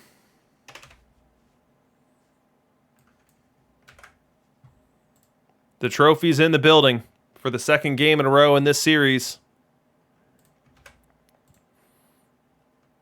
Can the Fury grab it? We shall find out.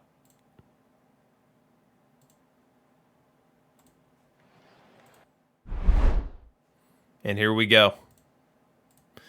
Toggle back to our matchup analyzer for when we need it, and we'll get to game 6. So on the hill for the specials, as advertised, Tommy Glavine. He's going to face a lineup headlined by John McGraw. He'll get us started here. McGraw up in the count, 3-2.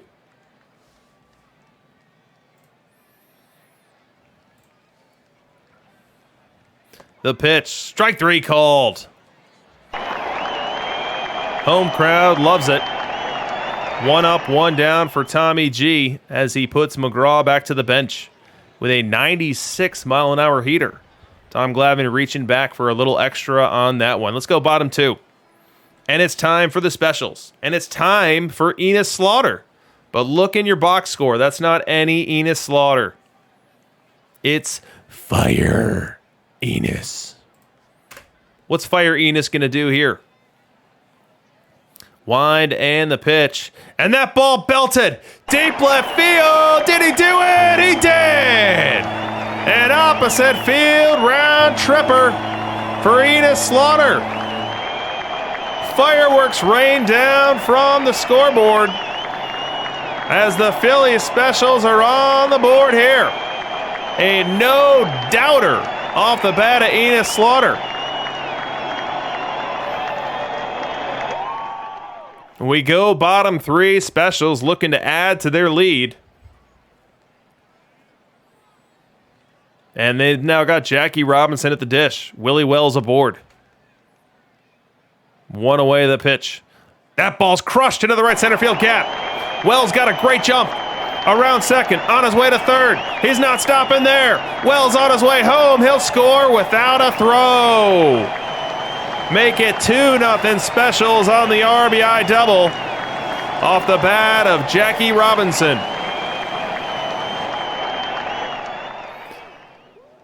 Off-screen run alert. Off-screen run alert.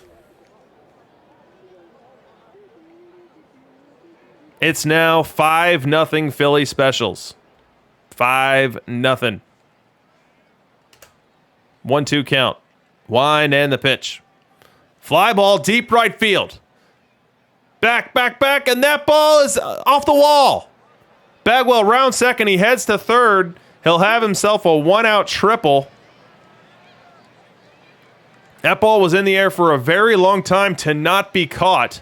But it lands right on the warning track, was scooped up, but not before Bagwell able to get all the way to third and evading the tag at third base. So Bagwell ends up scoring. It's now 5-1. And we go top 8. And Jackie Robinson comes to the dish to face Joe Nathan. Now we've seen Joe Nathan, and we've seen him give up some runs. Let's take a look at some Joe Nathan statistics as we set up this one.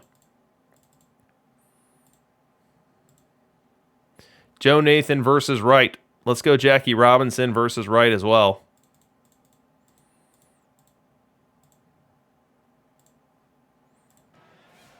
So Joe Nathan, the homer per 9 sticking out like a sore thumb. Perfect league average is under 1 at .94. And Joe Nathan averages giving up 1.61. Not the greatest trait for a late inning reliever. You see that he balances that with a very high K per 9 and a whip that's right around league average. But definitely want to stay away from the long ball here. He is working with the comfort of a 4-run lead. But with the meat of the Fury lineup coming up, that could disappear in a hurry. Chicken Wolf is aboard and Jackie Robinson at the dish. The pitch, and that ball's crushed. Deep left center, that ball's going to one-hop the wall. Chicken Wolf around second, heading to third. He's going to score easily. On his way to third as Jackie slides in with a 2-out RBI triple. Cutting the lead down to 5-2. Plot thickening here late in Philly. We go bottom 8. Philly Special looking to add to that lead. They'll now be facing Johnny Cueto on the hill for the Detroit Fury. And the first guy out of the chute for the Specials is Tim Raines. Full count. Wind and the pitch. Little blooper center field and down. A leadoff single, Tim Raines. Local fans love it. Get the leadoff man aboard. And Pete Rose follows suit. So Raines leads off with a single. Rose follows suit with a walk. And then up comes Enos Slaughter. But it's not any old Enos. It's Fire Enos. And he's already wreaked some havoc on this ball game. He's already gone over the fence. Does he have another bit of thunderclap in that bat here tonight? Let's set this one up with Johnny Cueto versus left. And then Enos Slaughter versus right. Advantage to Slaughter on this one. 1-2 count. Cueto comes set, and that ball belted deep right field. It's out of here. That ball left in a hurry.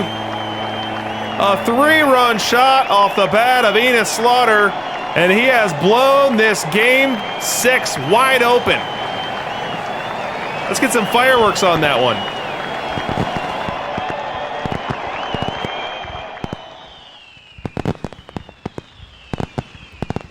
Fireworks popping left and right as Enos Slaughter has single-handedly taken this game over. This one is dedicated to your kidneys, who is insistent that the fire emote means nothing. And Enos Slaughter and his 2 fire bombs here tonight argue otherwise.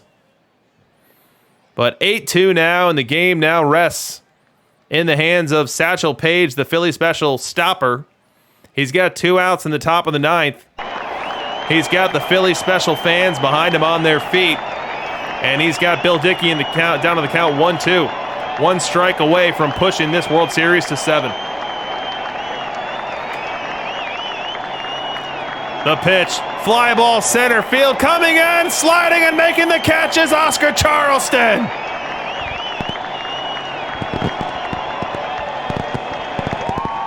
The Philly Specials win Game 6 by a score of 8-2. You hear the fireworks going off beyond left center field as these Philly Special fans know they're going to have an opportunity to make some history, attempting to come back from down 3-1 in this series.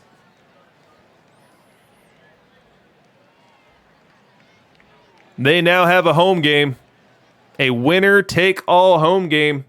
Our first 7-game series of Perfect Team 22. All right, in the chat, pick your pony. Who's going to win? Just a simple Fury or Philly. Fury or Philly. While you're doing that, I'm going to take a look at this Enos Slaughter box score here. He went 3 for 4. He had 2 homers and a double. 5 RBI on the game. 5 RBI on the game. Oh, you know what else Charleston did? How is this possible? Charleston stole 2 bases. Oh, sorry. I'm mixing up my Slaughter and Charleston.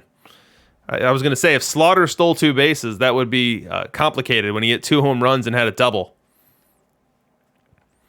But yeah, an amazing performance for Fire Enos Slaughter as he puts up 10 bases in a must-win Game 6, single-handedly accounting for 5 of the runs. Now, from a starting pitcher perspective, the Philly Specials had Tom Glavine ace it up. 7 innings pitched, only giving up 2 earned. Dancing around 7 base runners over 7 innings, and then handed the game over to Joe Nathan. Now, Joe Nathan was trusted to pick up a couple of outs, but then handed on over to their official stopper, Satchel Paige, and he did the rest, the final 4 outs.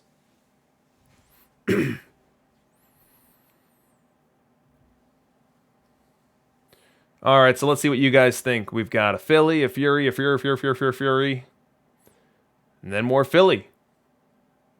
We've got Used Chicken saying he'd give odds to Philly, but his heart says Fury. Vicarious 16 says Philly in the Fire Enos. EVC says Fury, do or die.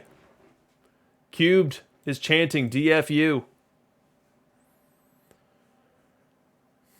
I am Levitt rooting for the Fury here. Port Dog sticking with Fury. We are 4 minutes from the sim, 4 minutes from our first winner-take-all Game 7. I think we can all agree that the 7-game series is what this stream is made for. It's what makes this stream best. High drama, especially when a Game 7 features some fireworks in it.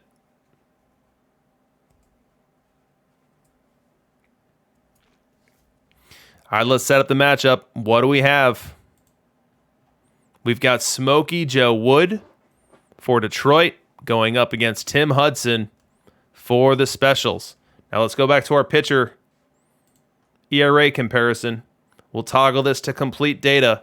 And so we've got Smokey Joe Wood down here for Detroit Fury, and we've got Tim Hudson right here for the Philly Specials.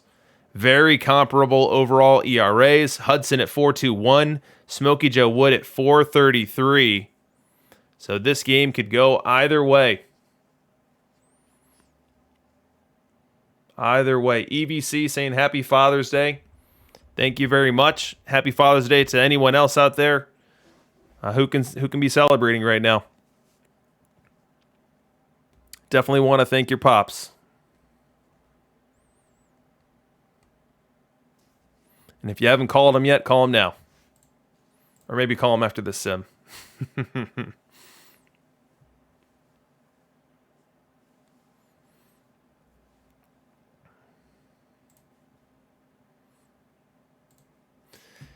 Game 7 coming up. So who is going to join the Otters in terms of being a Perfect League champion? So look down here in the bottom right of my screen. This is where you can find all of the Perfect League champions from beginning to end. This list will only grow throughout the course of the season. And right now we've got one series behind us, and that one series was won by the Observatory Park Otters. And after this sim, we are going to have a new name to add to this list.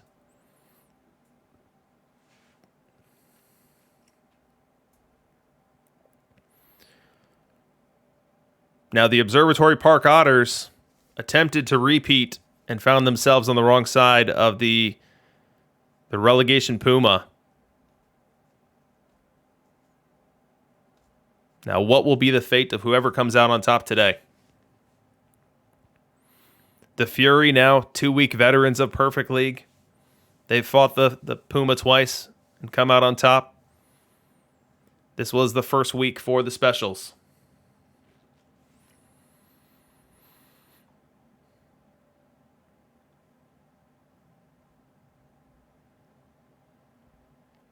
Now, the good news for all of our playoff teams that did not make it, including 2 teams that weren't in the playoffs, is that everyone on your screen right here is coming right back next week. And they'll have a chance for another bite at the apple. But let's worry about next week. Let's worry about this week now. And it is time. It is time to go retrieve the Perfect League sim that's going to determine this series.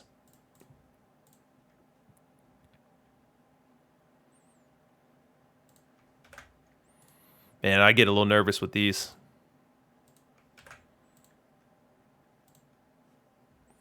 Looks like the sim's not ready yet. So we'll give it a minute. That final sim's got to crank a little bit. It's probably doing more than just ending the season.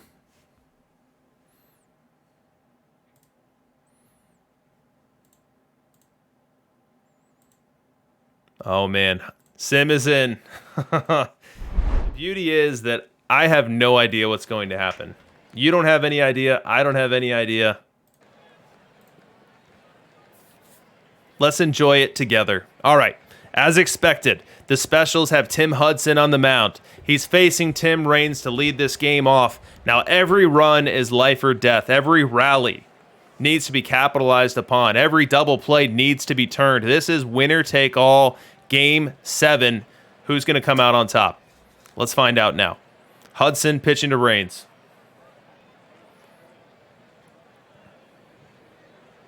2-1 count, the wind and the pitch. Fly ball left field.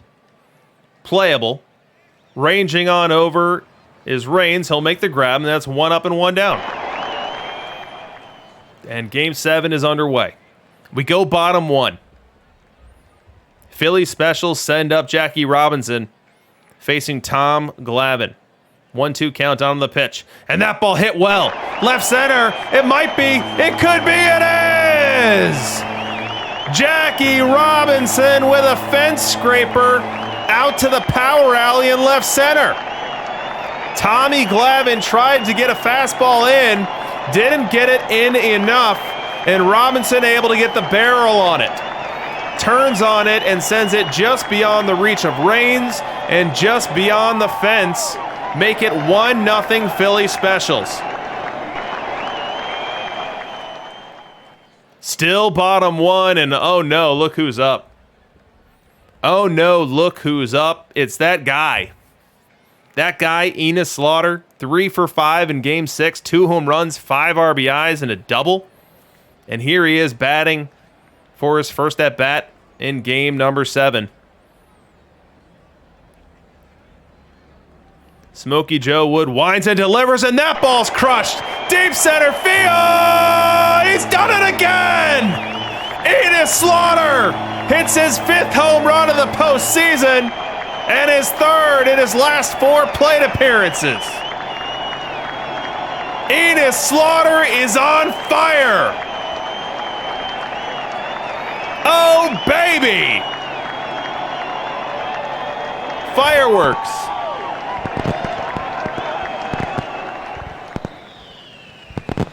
Unbelievable performance from Slaughter. Just single-handedly pushing the specials right now.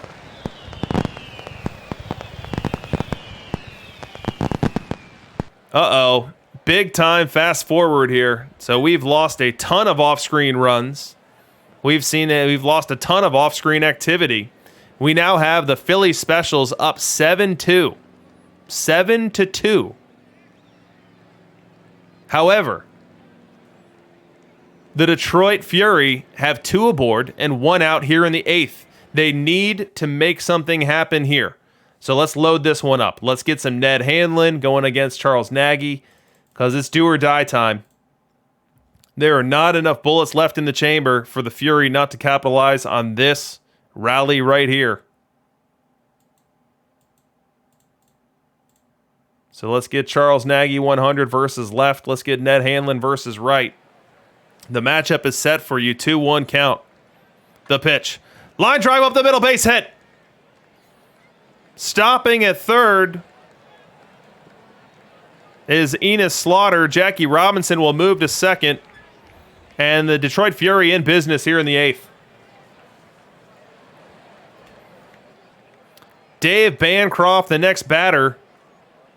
That's going to bring Bill Campbell into this game. So let's set up this matchup. Bill Campbell versus left. Dave Bancroft versus right. Advantage goes to the pitcher, but the Fury desperate here.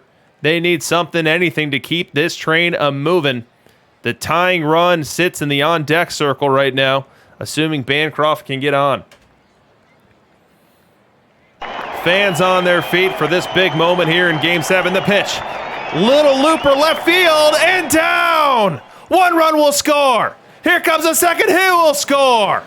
Make it 7-4 on the RBI single from Dave Bancroft. Bancroft takes second on the throw. And so now the tying run will come to the plate with runs number 5 and 6 in scoring position. Up comes Tim McCarver. Let's load it up. High drama late in Game 7 here.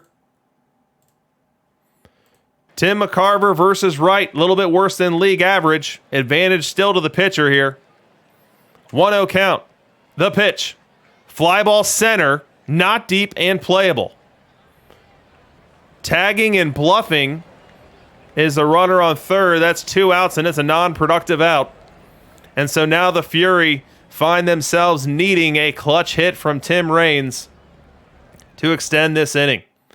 We see Tim Raines, a slightly better than league average bat versus right-hand pitching. He is also down in the count 0-2.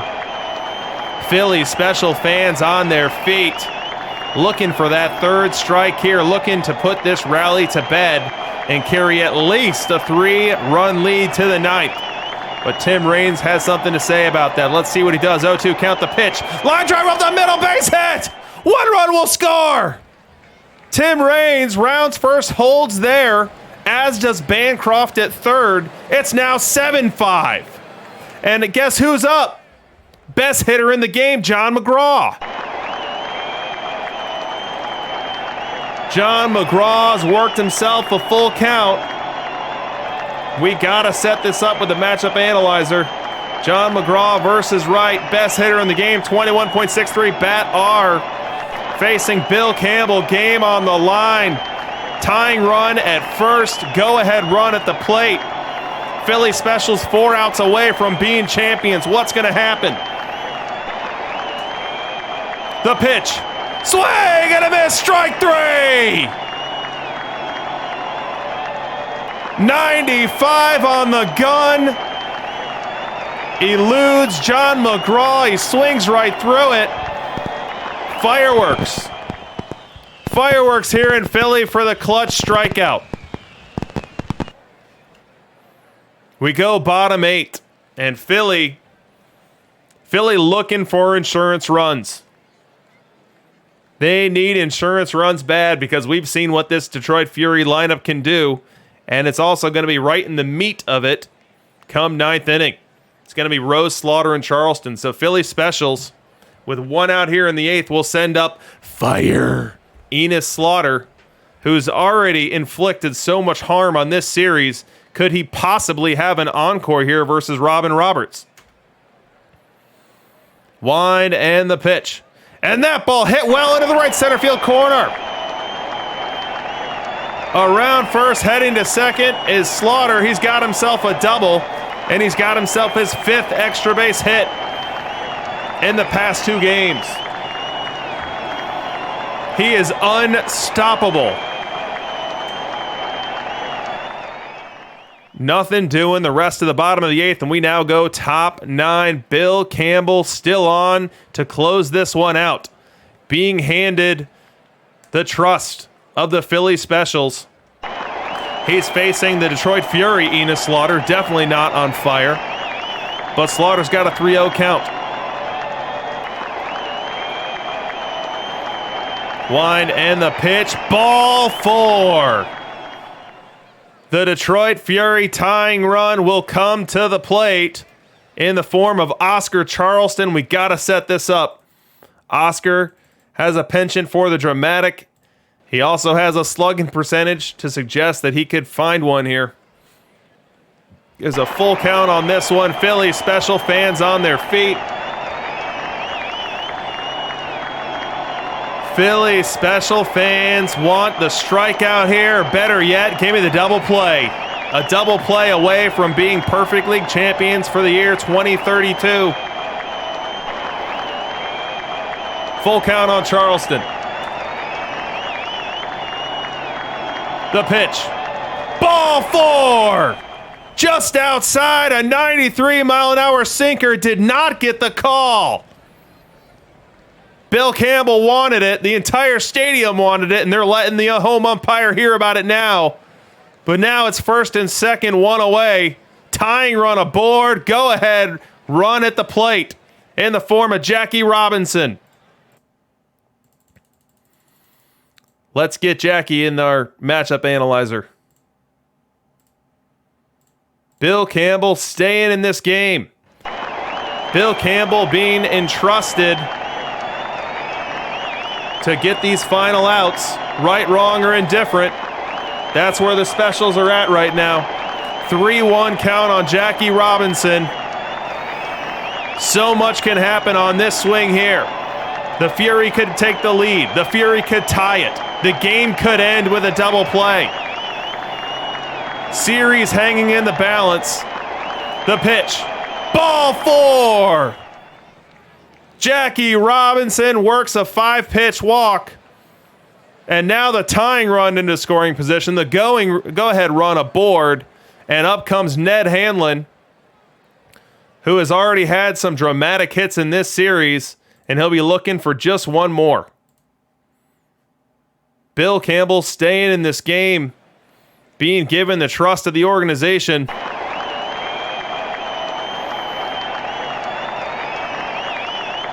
0-0 count on Hanlon. We might just see this one put into play here. The pitch. Fly ball to center. Base hit. 1 run scores. Stopping at third is Oscar Charleston. It is now 7-6 specials on the RBI single from Hanlon. Bill Campbell stays in this game as Dave Bancroft comes to the plate.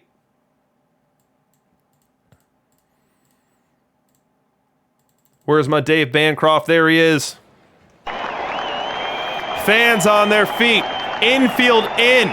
They are playing for the out at home, which comes in the form of Oscar Charleston, the infield. Also shifted. 3 fielders to the right of second base. 2-2 count on Bancroft. Campbell comes set. The pitch. Strike 3 called! He drops a 69-mile-per-hour eephus pitch. Catches Dave Bancroft completely by surprise. Takes it and is rung up by the home umpire.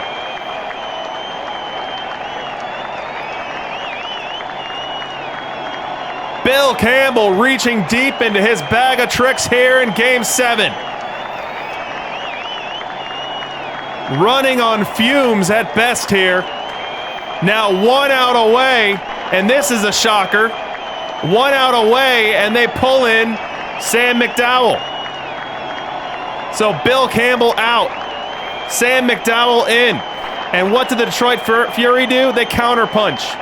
They immediately go with a pinch hitter of their own. And that pinch hitter is Jeff Bagwell. Jeff Bagwell versus left. Sam McDowell versus right. The matchup tells you this one heavily favors the Fury. But Bagwell also down 1-2 in the count. Goosebumps over here in Philly. What's going to happen? 1-2 count. McDowell comes set. The pitch. Strike 3 called! Strike 3 called! The Philly Specials have won the World Series! Sam McDowell strands the bases loaded as Sam McDowell freezes Jeff Bagwell with a 92-mile-per-hour fastball in the outside corner that he takes for strike 3.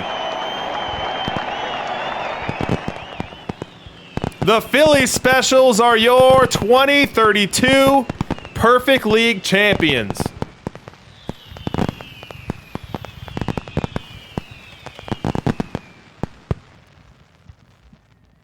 That deserves a double dose of fireworks. Harak Photo with the comment of the last couple minutes. He bets Oscar wishes he kept running. Now, what he's referring there is that Oscar Charleston ended up being stranded on third base. Had an opportunity to try to score on a single with 1 out. He held up at third, did not test the arm of Oscar Charleston in center field, and ends up buried at third base, as you see on your screen here. Unbelievable series. Unbelievable turn of events. We'll check out the box score one time before we check who the MVP is and get you guys out of here. So a lot of pitchers on each side. We had the Fury throwing out 5 different pitchers. Smokey Joe Wood, obviously the one who took it on the chin for them. Jerry Royce, Dutch Leonard, Robin Roberts finishing that one out pretty well. And then on the Philly side, we had Hudson Cruz until Nagy nearly gave the game away. And then Bill Campbell threw 45 pitches. 45 pitches. Gave up 3 hits and 3 walks, while only getting 4 outs, but was able to dodge the raindrops and only have the 1 earned run come in. Sam McDowell shockingly called on in relief, only to be countered by the Fury throwing up Jeff Bagwell. But McDowell able to get the unlikely strikeout and win the World Series for the Specials. What a series. What a performance. The MVP of the series, and this might come as a shocker to no one, is the Philly Specials' Enos Slaughter, who ended up with 4 home runs, 8 ribbies, and 10 hits and 21 at-bats. Ended up with an OPS of 1.69 in the series, standing out as far and away the best hitter on his team. My mice forever asking who Bagwell pinch hit for. It would have been the 9-hitter. So Tim McCarver. So McCarver, a bad-hitting lefty, is at the plate when they bring up McDowell, and Detroit Fury counters immediately by sending up Bagwell. So I think if you were actively playing that one out, you probably throw up another another righty. If you feel like Bill Campbell doesn't have anything left, you put in another righty because you'd rather face McCarver in that spot than face Bagwell versus a lefty.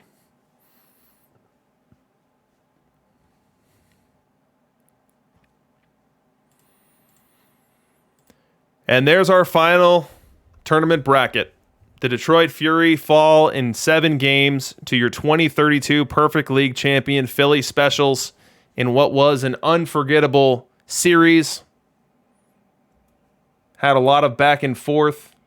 Had the Fury with 3 chances to close it out, but unable to find the right combination of run scoring and run prevention in games 5, 6, or 7.